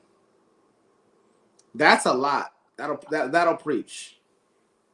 Audience, when you hear that, what he's saying is that we should ascribe confidence based off its supporting structure, the evidence that supports it. Just like a building. Are you going to want to walk into a building with a messed up foundation and the walls are shaking and the termites have eaten through the wall, the wood? That's something that you're not going to want to really put yourself inside of, because you know it's not going to stand and you don't have a lot of confidence. Confidence is with faith. Confide, the Latin, with faith. Faith. Faith is the substance of things hoped for and the evidence of what's unseen. Evidence of what's unseen. We give confidence based off the evidence that we have presented to us, because we can't always see the truth, to know the right answer. I can't know if the building's going to fall down on me or not. I can't always know everything. So I'm going off the evidence that's presented to me. So when you're listening to him tell Billy Carson that, he said in a very polite, very respectful way, from one scholar to another supposed scholar. And he's saying, look, the amount of passion you speak, which I respect, you put his passion and then an equal sign, and then you put his support for his propositions or his beliefs, you see the scales don't match up. That doesn't equal that. So he's saying, hey, look, you should be a little more reserved, a little less confident in what you claim is true, because you haven't done the work. You don't know how to do the science, how to do the research, how to figure these things out. And because of that, you're misleading people. Because of that, you are going to put people on a path that they shouldn't be going on, because you don't know what you're doing. And that's important. And the Bible will tell you, do not have a higher estimation of yourself than you ought to have. That's what's going on here. So keep in mind, when people are speaking very confidently, it doesn't mean they're right. As human beings, we're hardwired to go towards confidence, because generally speaking, confidence comes from accomplishments and experience. And so people just assume, if he's confident, he must have seen something, he must have experienced some things, he must have accomplished some things, to where that's why has all of this bravado or this certainty about something, this resolve. We're very attracted to resolve, and we should be. But we got to peel the layers back and sometimes look behind the curtain and go, this isn't a wizard. So that's my point on that right there. Anybody got anything, or we go back to the video? Gospel of Barnabas, when we're looking at something like the Gospel of Jesus' wife, these are things that actually have provenance that we can verify. And ultimately, I think the answers to the questions of the legitimacy or the illegitimacy of those things point to not just a different conclusion, but actually the opposite conclusion, and that Christianity is true. Well, now I'm glad you said that. So those three topics are a very small piece of my concept and idea of what really happened in the ancient past. So that's a very small fraction. That's less than 0.1%. You talk about eyewitness accounts convinced you that Christianity is real. There's been eyewitness accounts of every culture that I've visited around this entire planet, and their eyewitness accounts of what they experienced is 100,000% opposite of what's in the Bible. People have Based on what do you mean? Can you give me an example? The Dogon tribe, for example, in Mali, Africa. They experienced a culture that they claim came to this planet from Sirius B. They have the evidence that they knew these beings were from Sirius B because they have the instruments that show the orbit of a trinary star system that we couldn't discover until the 1970s with our modern technology. Okay. They understood not only the orbital pattern of Sirius A, B, and C, but even that B was a failed star, which you can't see it from Earth with the naked eye. They knew that it was a white dwarf. They even knew that they said that if you took a tablespoon of it, the entire tribe or 1,000 men couldn't lift the tablespoon. They understood mass and gravity as well. They were told the shape, the sizes, and the colors of all the planets in our solar system, which they recorded. And there's only one wisdom keeper, and that person can never be touched by a person. If they get touched by another person, they'd actually be killed. And then they eventually have a mentee that they break down that verbally handed down knowledge to. And that next person then takes over and becomes the wisdom keeper. And they've been doing this for thousands and thousands of years. And science, modern science, has found all their information to be 1,000% accurate. Then you have the Hopi tribe of the Americas, indigenous tribes, Hopi tribe, Lakota tribe, also having engagements with these quote unquote star brothers, even having an account of them being taken underground, which you don't see just only in America. I just came back from Turkey. You have the people from Turkey in Mesopotamia also being taken underground into a place called Derinkuyu by these beings, by these people, a structure that's built 12 stories deep underground, that's made out of volcanic tuff, a very soft stone. And if you don't know what you're doing, it'll actually collapse. There's no evidence of any collapse. And it was thousands of years old. It was reused many times. So the mainstream story about what it was used for to hide from Romans is actually false. This place is ancient. And in order to build it, you actually have to have foreknowledge of how to construct this type of an underground civilization that can hold 20 to 30,000 people, places for livestock, places for worship, with no sign of collapse. And you have to have hundreds of ventilation shafts. And I've been down there. Those ventilation shafts cut through solid rock all the way down to the core. And there's even more. It links to other underground cities that are miles and miles away. As you get to the very base of this area, you can cut through and go to another location. But again, these people were taken under. Also, then you have the ancient Egyptians. Similar story. Major catastrophe comes. These people come and take them underground. Then you have the information in the Egyptian book of Going Forth by Day. More accounts by people, our ancestors, that have accounts that do not match up with the biblical text. And so all of a sudden we're saying that all these cultures, the Aboriginal people, I can go into them as well. I've gone Sure, to sure. walkabouts Do you mind? in Outback, in the Outback, Yeah. and the Aboriginal elders, same thing. They were seated here by Pleiadians. This is their verbal handed down history for thousands of years. And I can go around the world and I can come up with all this information from all these eyewitness accounts from people that should be respected, dignified, and shouldn't be scoffed. And that we're now saying that all this information that they put forward, all their verbal handed down history, all their written history, that's got to go to the side because this one text is 1,000% accurate. Sure, but so my question is, most of that is oral history, correct? Oh, it's all oral history, even the Bible. Okay, so when we're engaging with oral history, what methodologies are you using to confirm that the orality is accurate? Well, first and foremost, some of these texts some of these cultures have written down information in caves. You've got cave paintings. The Dogon tribe actually have not only written down. Sure. No, I don't disagree with that. The question is one of historic. Sorry, I didn't mean to interrupt you there. The question is one of methodological analysis. So you have to have a method by which you can find either that something is falsifiable or that there are avenues by which you can show internal and external accuracy of credibility. So this is what we do with documents. This is what we do with the ancient gospels. This is what I do. I've worked on Xenophon and Plutarch, and we look at the internal evidences and the external multivalent corroboration to try to figure out, okay, yes, we have all these stories. Great. I don't deny that. But as a historian, as someone who's trying to figure out what is accurate, how do you know if I use the term verisimilitude, do you know what that term means? No, but I can tell you this. Tell me how the Dogon tribe saw Sirius B, knew the orbit of Sirius B, a trinary star system, accurately, and can show you the orbit with a special tool that they made that was given to them by these people. How do they know the shapes, the sizes, the colors, and the orbital pattern of all these planets in our solar system and other star alignments that they would use to have something called the Ziggy and planet and their own harvesting and planting and so forth and so on? That's not enough evidence that there's something. Well, I'm not aware of that particular case. And even, I mean, I would grant that, the ancient people are far more technological advanced than we give themselves credit for. Just because they're ancient doesn't mean they're stupid. I am well aware, as someone who has done both investigation of the past and done archaeological analysis, that is a reality.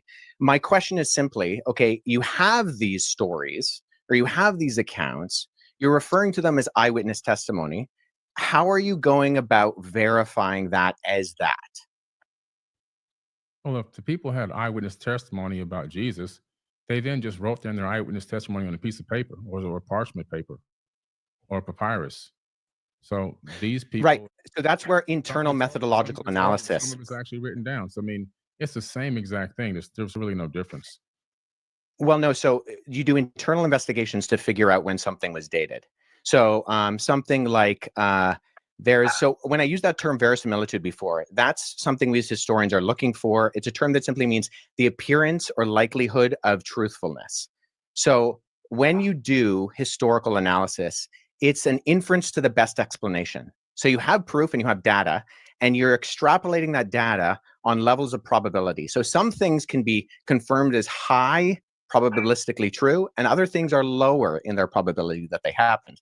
But there are different methodologies, different ways that you explore historically how that happens. Well, so for the Gospels, you look at... With the Dogon tribe, scientists went there to visit the tribe, and they still have no answers because they used their modern science. They took the best scholars to visit these people, and they're still scratching their heads. Something happened there. Sure.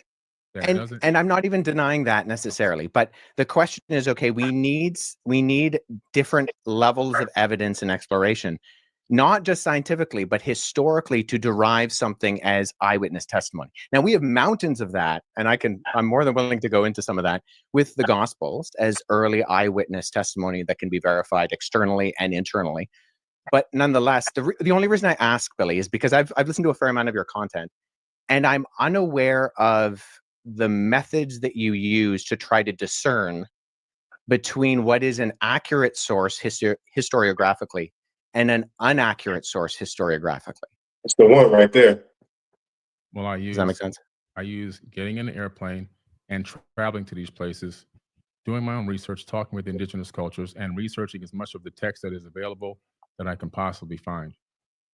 Okay, so I don't dispute that, and I do believe you have done that, but I mean, even from what we've talked about, so you've researched the text, but when we talked about the crucifixion, everything you cited was either, and I mean with all due respect, false in terms of the Sinai Bible, because Codex Sinaiticus is just a 4th century Greek manuscript of the Gospels that we have today, or they were verified forgeries in terms of the Gospel of Jesus' wife and the Gospel of Barnabas. You may be right on that particular part of the topic, but like I said, that's less than 0.1% of the information that I hold. Sure, but that was the original question.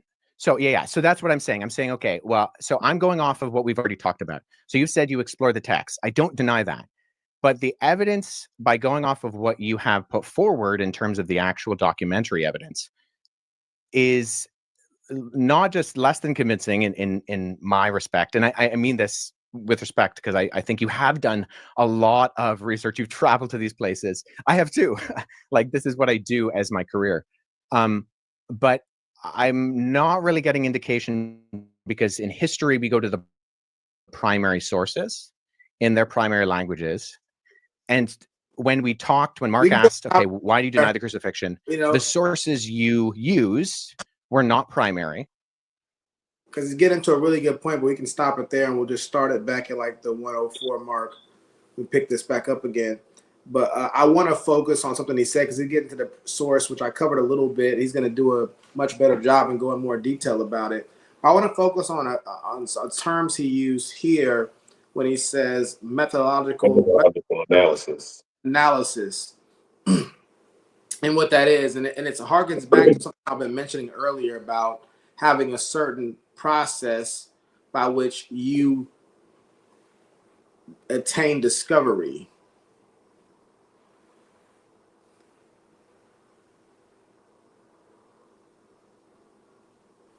Yeah, so I think In layman's terms, how do you figure out whether or not somebody is lying or not?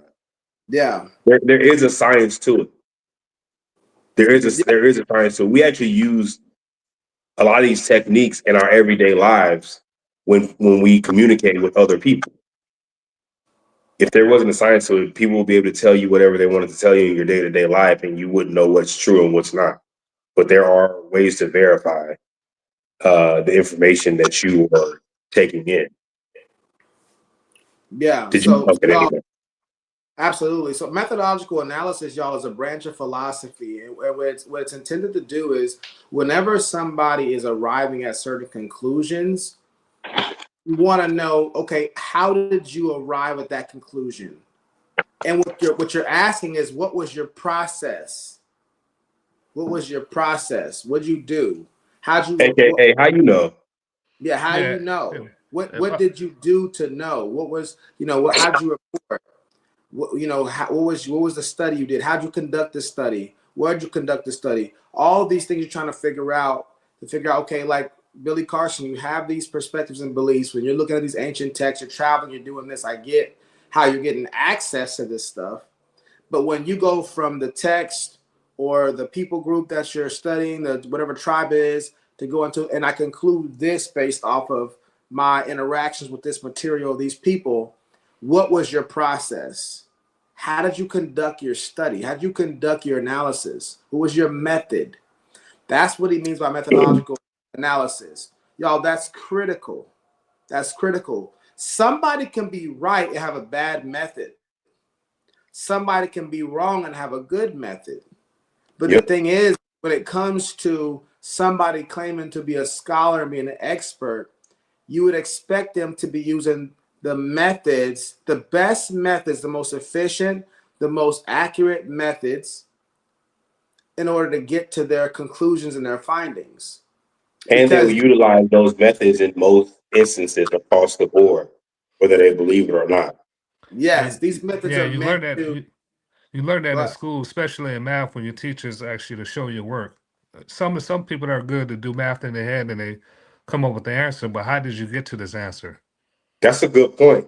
To caveat on that point, there's a lot of people who know mental math or have their own methods of getting the answers, but can't explain how they got there.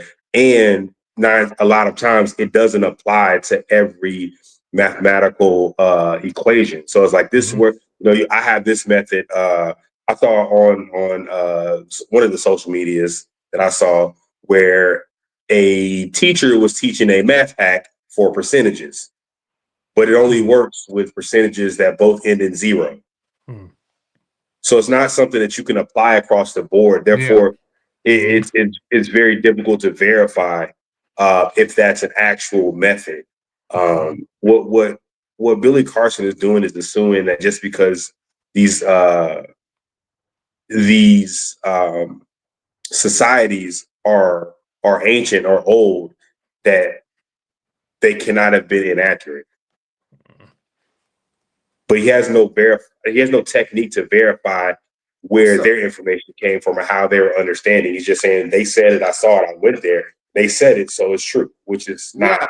And which means it's not reproducible. If you can't tell me the Correct. method, so if you're doing a science experiment in Indiana and I'm doing a science experiment in Beijing, and I'm saying, okay, how did you get that? If you're going to science, you're going to publish, this is my study, this is what I did, these are the variables that I control for, blah, blah, blah, all that kind of stuff, writing it all out, and this is my findings. People are going to duplicate your study and see that I get the same result. If they don't get the same result, they're going, it's not consistent. This doesn't have predictive capability. So it's weaker. It's weaker. So asking for his methodology, everybody, he's saying, look, how did you come to that conclusion? What's your process so that I can see if I do that same process, when I come to that? Is it a good process? In our field of study, there is processes that we have that are vetted and the best that we have available to us. If you're not using these, whatever one you're using is probably inferior. But regardless if it's inferior or not, tell me what it is. And Billy Carson's response is, I went and I traveled over there, I talked to them and did this, and this. That's not a methodological analysis explanation. We don't know what your method is still. Because that means someone could do the exact same thing as Billy Carson. If they come back with a different conclusion, then what are we talking about? Yeah. It has to be able to be duplicated, the method. And I that should goes be able to for, go to where Billy Carson went to, talk to the same people he went to, and come to the same undeniable conclusion. and that goes for other careers. We definitely expect doctors to go through the same methods, how they come to their conclusions, whatever diseases or whatever they. Correct. That's where you get a second opinion. Yeah. So Hey, you said what you said. You sound smart, but I want to make sure that you know what you're talking about. Yeah. Let me go ask somebody else who does the same thing that you do. Which is why all we're asking is that Billy Carson, and this is the first time we've seen it, is being peer reviewed. He's being challenged by somebody who has an equal. It's clear. It might be an insult to. It might be an insult to Wes to call Billy his peer, but yeah, go ahead. Well, yeah, I was about to say equal or more amount, but the purpose is someone who has enough. Yeah. To challenge what he's saying. All the other platforms that we're seeing, even the platform he's on right now, right? We were talking about the fact that this guy is a recent recruit. He's a baby in this space. And that's not to knock him. That's saying he doesn't have enough to challenge a lot of the stuff that Billy Carson is saying. And the first time that we've seen Billy Carson be challenged, he's had to walk back a lot of stuff. He's not as, I'll put it to you like this. Billy Carson in this interview is not nearly as confident as we've seen him in any of his other interviews on other platforms. Like he's noticeably struggling right now, and apparently we're attributing it all to the fact that he's sick. He had a Band-Aid on his arm, so clearly. You notice when his wife and him communicated after this debate that they were jumped, that he was misled. You don't see any of that here. Wes and Billy were very patient with each other. Even the host, as oafish and clumsy as he was in his articulation of things, was still very patient. And you could see he was trying to empath and trying to be a bridge and trying to make sure everybody felt comfortable. So I give him credit on that front. This actually is one of the most respectful debates I've seen. Like even in this debate where we all hang out, we've been doing this. We've cut each other off more than they have in this debate where they're in opposition to each other. So right. They're scrambling. It's more evidence to the fact that hey, because what they're doing after the fact is damage control. If you thought you did a good job at this, why are you coming out to defend your work if you think your work is sufficient? Yeah. So we can close this out. All the comments have been taken care of, Enos? Heck no. They're going crazy in the comments right now. We're down 52. Well, I'm down 52, and I'll be honest, I already read 36 of them. We let 52 comments go by? More than that. But they're debating with each other in the comments. Oh, okay, cool. They're not comments to us. There's 3 to 4 viewers who are kind of, and I don't say going at each other, but they're having a debate. in the comments. We It's want going all the crazy. smoke. Comments. We want all the smoke. Listen, they doing a big thing in there. Well, I see this one right here that by Amistad Peace that says, anybody aware of that statement Bill Maher said about Jesus not existing? I know Bill Maher did the docu movie, whatever you want to call it, irreligious or something like that. It was funny. It was cool. I mean, I was a fan. I'm a fan of Bill Maher, but him saying Jesus doesn't exist is one. It's not his field of expertise, just like it's not mine. But when you talk to people in that field of inquiry, they'll tell you that based off the best historical accounts that we have and how the method they do to do history, Jesus is considered a historical figure. That is not what's debated. Not only is it not debated that he's an historical figure, it's also not debated by historians that he actually was crucified. Here's another point that I want to make is when people say those things, Bill Maher is repeating something he heard from someone else. Now that's not in and of itself bad, but just like At Billy, best.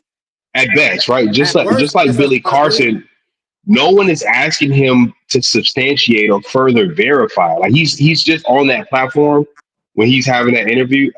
He's just saying what he believes. No one's challenging that. No one's asking him where his source is or what documents he's pulling that from. He's just saying, and Bill Maher is an intelligent individual, but intelligence does not equal truth. That's not how that works. Like well spoken does not equal truth. Your great grandmother in broken English was telling the truth, even if you had to interpret it or modernize it. And I understand why people will look to that, but the point of the Vulcan Soapbox is to say, even when somebody is famous and is well spoken as an intelligent, as a Bill Maher says something, you still should challenge it. You still should do your research. You still should look for the verifiable sources that he's getting this information from. Otherwise, it's just something that Bill Maher said. At best, it's something that Bill Maher heard from someone else. Like I would have said, hey, Bill Maher, where did you get that information from? And then I would go investigate that information, right? Hey, I got it from these three, books. I got it from this codex. Okay, cool. Before I repeat that out of my mouth, before I say, well, Bill Maher said, I'm going to go investigate where Bill Maher got his information from, his source document, because I need to be verifiable before I start quoting Bill Maher. Even once you discover his sources, it still doesn't mean it's true at the same time, too. Right. I would have to go investigate it to make sure it's verified before I say, oh, Bill Maher said. Because Bill Maher can say anything. I can tell you the sky is green, and I can say it eloquently. And if I write it down, 2,000 years in the future, if someone reads that, does that mean the sky was green when I said it was? No. You would have to go line that up against other statements that were made the same day as mine and see if everyone was saying the sky. There's a science to it. And that's all we're talking about is when people are saying things. That's corroboration. We're looking for corroboration of stories. Exactly. And that's where you get the existence of Jesus and the historians' overarching belief that Jesus was crucified. Because these things are corroborated throughout history from several different sources throughout time. And that's why it's really difficult for someone like a Billy Carson to come through and say, well, like Jesus Jesus wasn't who he was. The thing that happened to Jesus was. But also to offer no like real verifiable truths when you're rebuttaling historians the worldwide. Worldwide. One thing the RX Evil says, interpretations of the scripture is what brought women's rights and abolition of slavery. Excellent point. Keep in mind, slavery was already there. Women not having the rights they have today was already there. So, it wasn't like one particular belief system brought that about. So what got rid of it the most totally and the most efficiently and with the right reasons, like human dignity and worth? That's what that RX Evil was talking about. Yep. Good point. I A never. Master Peace says, I never understood why the slave masters would punish or even kill a slave for trying to continue to run away or try to educate themselves and all of a sudden force them to know the Bible. I'm just going to simply say this, and we've been saying this kind of the whole time. I don't understand why we so often attribute the actions of the user to the tool, to the overarching concept, to the belief system. You can subvert, you can abuse anything if you choose to. We used the phone as a club analogy earlier. Um, it's just not an accurate depiction of what's happening when you say, well, you're a Christian, you do this. And so therefore Christianity is bad. What if they're practicing Christianity poorly? Or what if they're practicing Christianity wrong? Similar to, and that's kind of the point that I want to make whenever someone says, There's folks that practice basketball wrong and practice. Exactly. It's just weird when they say that, because they're not considering how infallible people are. How fallible? Excuse me, not infallible. My apologies. How fallible people are. And the scripture says, multiple times throughout it, that none of us are perfect. Like, all of us fall short. So, I mean, we sin by the nature of ourselves. So yes, people have abused and perverted Christianity. Yeah. People have also used and perverted the internet. Are we going to ban the internet because people use it to do wrong? Mm-hmm. Or are we gonna we're gonna blame the user, the tool wielder, for what they did? So yes, the slave masters were wrong, but because the slave masters used Christianity to do wrong, it doesn't mean that Christianity is wrong. Yeah. We have to understand that. What I'm looking at, what you're writing, it would make sense for that from that reason. You can definitely make sense of this. You punish and kill people for trying to learn the language and read. Now, it's one thing to try to get somebody to learn the language and read. Another thing to let somebody learn the Bible. You can learn the Bible by me telling you the Bible without me teaching you how to read. Mm-hmm. I can tell you God says this, God says this. That's me communicating the Bible to you. Right. Doesn't mean that I'm saying, hey, look, and a lot of slaves learn how to read through the Bible. People historically learn how to read the Bible. So it was a very empowering thing. Sometimes what's meant to keep you down is the thing that empowers you to be greater. So you got to keep that in mind as well. If somebody were to, in this hypothetical situation, I guess, let you learn the Bible, now you know how to read. Yeah. Now you can apply it. Now you can read the Bible and interpret it for yourself, which is adverse to what the slave masters were looking for. So keep in mind that just because somebody wants you to learn the Bible, which wasn't the case all the time anyway, you got to keep in mind it doesn't mean that they wanted to teach you how to read. Yeah, they wanted to indoctrinate you. Yeah, with their twisted interpretation and theology. Yeah. Bill Maher told you God wasn't real. He told you where he heard it from and didn't teach you how to get there. Help the Bear says, I think we're all a part of God's plan at the end of the day. I read the dope. What'd you read again? Nah, come on, man. Let's keep moving. Oh, man. He said, I think we all a part of God's plan at the end of the day. Yeah. That's not what he said, and that's a different meaning altogether. That's why so hold on, what did he say again? I think it was all a part of God's plan at the end of the day. Yeah. I think Help the Bear may be referring to slavery. Yeah, for sure. I read the dope. Go ahead. No, you're right. You're fine. A Master P said, I read about the Dogon tribe when I was 18 or 19 by Dr. Van Sertima called I Believe Black Science. I'm assuming he's saying that was a very good read and not I Believe Black Science. Yeah, that's Dr. Van Sertima. He's actually well respected in historians. He's one of the historians that actually brought a lot of information about the Moors. Got a lot of interesting books and good stuff, man. Yeah, shout out to not the Boy, sir. who got that knowledge, man? It's like they were Harvard professors. Oh yeah, this is somebody else. Oh, what's this? Oh, this is the wrong one. But yeah, A masterpiece, or excuse me, cryptic expert. Man, you better give Chris Rock his credit for that statement. Yeah. And then I want to go to Who what he was the said. first polymath?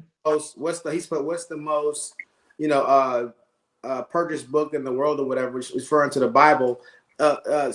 Ironically enough, the most stolen book in the world is the Bible as well. So the most purchased. If you're trying to say that means that they're putting it in there to keep people from reading it. I don't know what your your correlation there was, but it's the most stolen. If it's the highest selling and the most stolen, all that means is it's the most valued. Yeah. Good point. That's a good Shout out to the point. Book of Eli, Denzel Washington. Chill. Yeah. Great movie. Who was the first polymath on Earth? Anyone knows? I don't. I don't know. Welcome. Nobody can ever know the truth on anything, so you can make whatever truth you want. Pick what resonates with you and live your life. Want to address that, fellas? Who want me to go first? You want to go first, Fresh, or you want to? I'm not gonna address that. You can go ahead. Yeah, so nobody can ever know the truth on anything. Is that true? No. Well, whether it's true or not, can we know the truth if that's true or not? He seems to believe it's true. So he believes he can know the truth about that. Contradiction. So By that logic, slavery was cool because they chose their truth, what resonated with them, and they rocked out with it. yeah, that's relativism. And yes, Joaquin, you got to be careful with that because relativism is complete moral anarchy. Everything is okay if people think it's okay. How can you hold anybody accountable? What if something happens to somebody that you care about, but at the hands of somebody else? You're saying that you're just going to be like, oh, that's what resonated with them. Them doing that to my family resonated with me. That allows people to justify their actions with really anything, or to not need to justify their actions at all. There is. Oh yeah, that's true. Say that and say there's no need for justification. Yeah, I just felt like it. I wanted to. It resonated with me at that time. Crazy work. So yeah, so I say no one can ever know the truth on anything. That contradicts your statement right there. That's a very contradictory statement. So I just want you to understand that that's not me attacking your statement. I'm looking for the internal consistency in it, and I'm saying that doesn't have it because you're claiming a truth right now, and yet you say we don't know the truth. So how will I ever know if what you said was true or not? Should I pick what resonates with me and live my life, or should I not? I don't know because according to what you said, we can never know the truth about anything, even your statement. Man, this on there to make sure that it applied to everything. Hey, Vulcan, you being petty right now. Petty. Cryptic expert. He said he lost because multiple things he admitted was wrong with what he said, but claimed that it was 10%, which is significant. I noticed that. Well, no, he said it was way less. He said a tenth. Yeah, he said it was a tenth. Yeah, 1/10%, I think he said, or something like that. And so of his overall philosophy. Yeah. But I do agree it's still significant ultimately, not numerically per se, but I'll say the devil's in the details, and also the scripture would say a little leaven leavens the whole lump. He's used a lot of those talking points to deceive many and maybe cause people to waver in their faith because of it. So just a little leaven. Yeah, just because it's not potent, just because it's small don't mean it's not potent. Keep that in mind. One bad apple spoils a whole bunch. Yeah. No raindrop is to blame for the flood. Nice. Got that knowledge. A Joaquin 305 says again, there is so many other accounts you can piece together. But if you really want to believe Billy's wrong, just keep going back to the only incorrect point he made without taking any other things. Again, A. Joaquin, we're addressing his methodology or lack thereof. We're not attacking Billy. We're attacking his techniques. We're attacking whether or not he has a technique to verify these things. So when you say something, when anyone tells you something, it has to be a verifiable proof. And we do it again. I referenced it earlier. We do it in our everyday lives, even with just like regular gossip.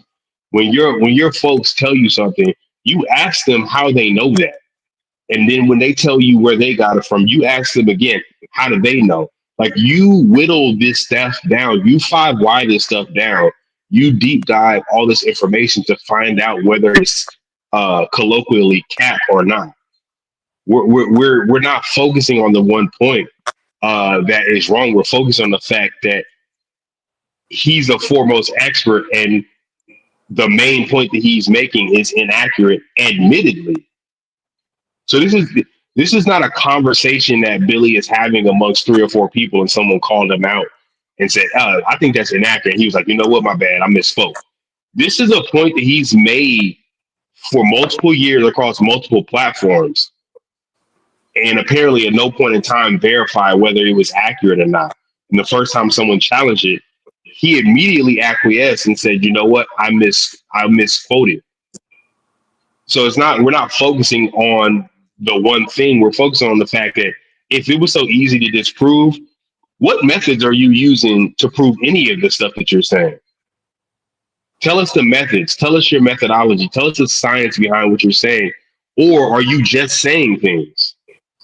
Yeah, and then how do you keep your mistakes down? What's your process to make sure that, obviously when you're talking about such an expansive amount of information, there's a major chance for there to be error in the misquotes. How is he making sure he's not misquoting a lot of stuff?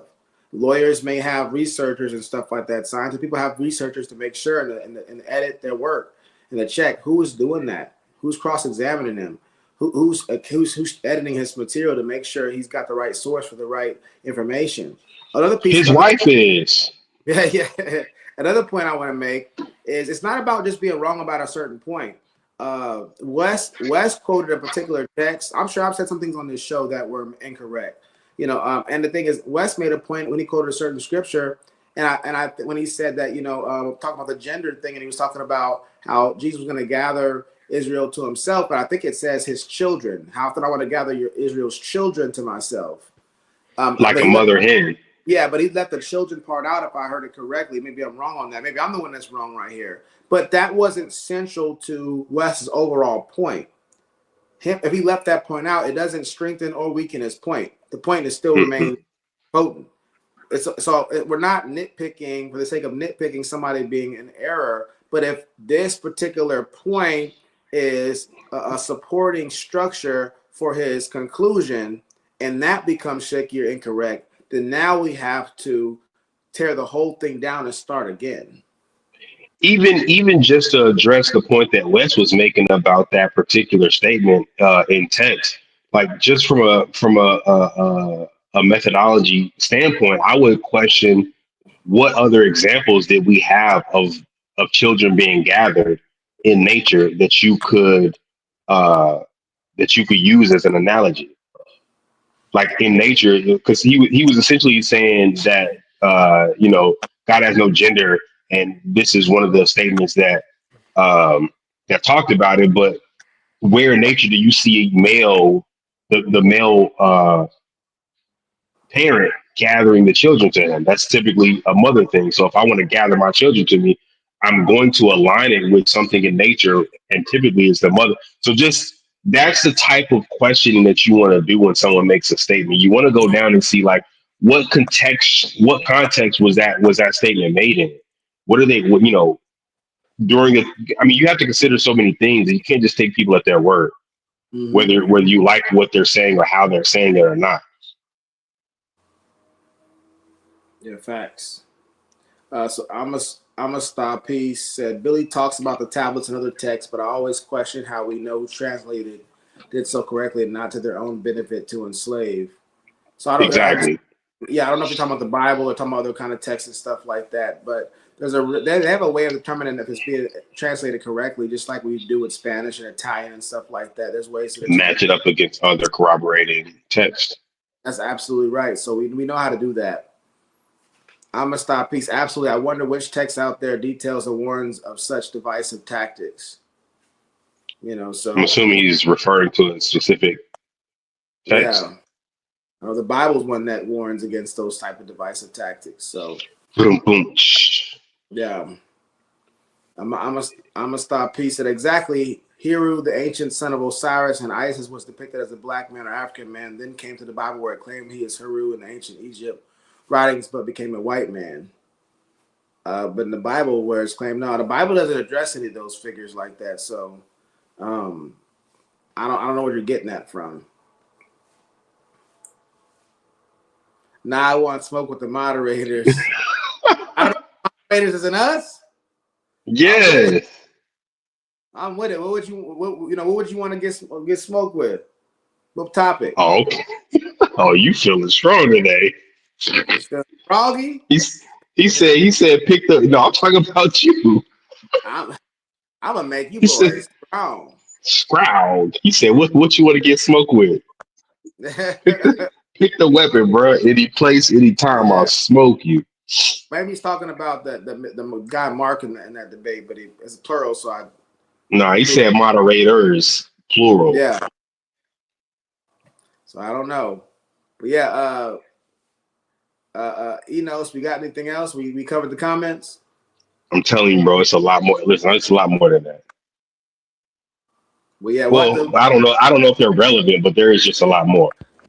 Yeah, we cover all the comments. Y'all want to go ahead and start with the closing statements? Not all of them, but we did the best we could. All right. Thank y'all for tuning in. To start off, thank you for tuning in. This is the Vulcan Soapbox. Please remember to like, share the video, and subscribe. Definitely enjoy this dialogue. Please tune in every Thursday at 9 p.m. Central Time. Thanks for tuning in. Yes, sir. Yeah, go next. Excuse me. You go ahead, Fresh. Oh, we doing closing statements? Yes, sir. Listen, I don't really have nothing. I talked enough during the pod, man. I had a good time. Then I enjoyed, delving into these things and breaking this stuff down and, analyzing what people are saying. I really appreciate the audience for engaging with us like they did. So shout out to everyone in the comments going crazy. We really appreciate that, man. Keep engaging, man. Keep coming. We here for the smoke, especially Vulcan. He been doing push-ups, man. Buy a smaller shirt, so he ready for all of y'all.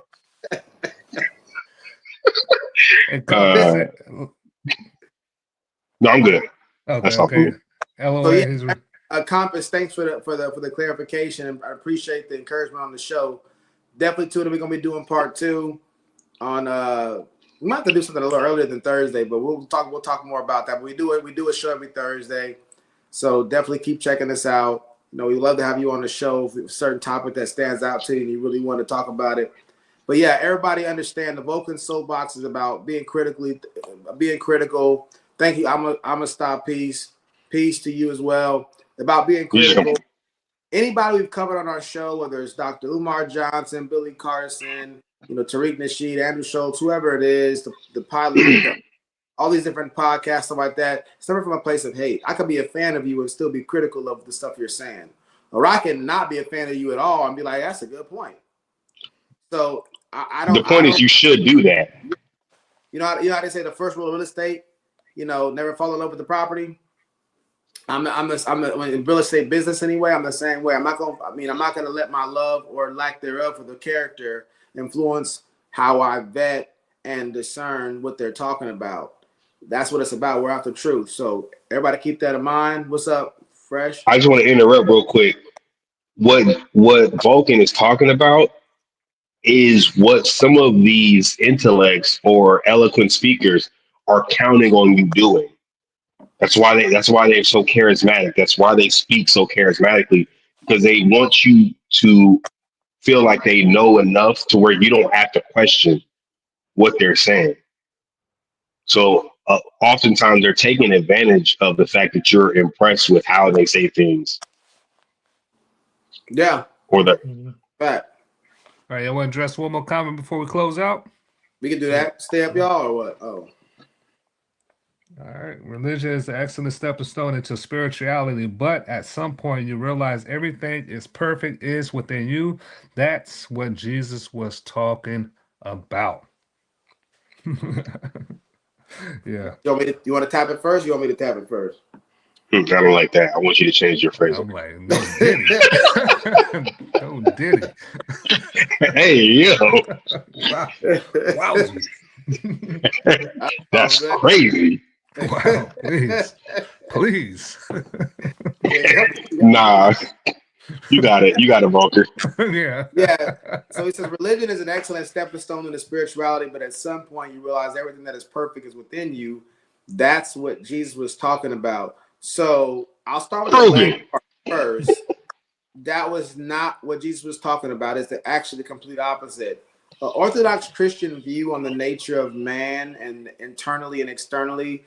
The proverb says, I think it's Proverbs 28:26 or Proverbs 28:9, something like that. But it says, anybody that puts trust in the heart is a fool. The heart is deceitfully wicked. It also talks about, everything we need is not within us. We're told not to lean on our own understanding.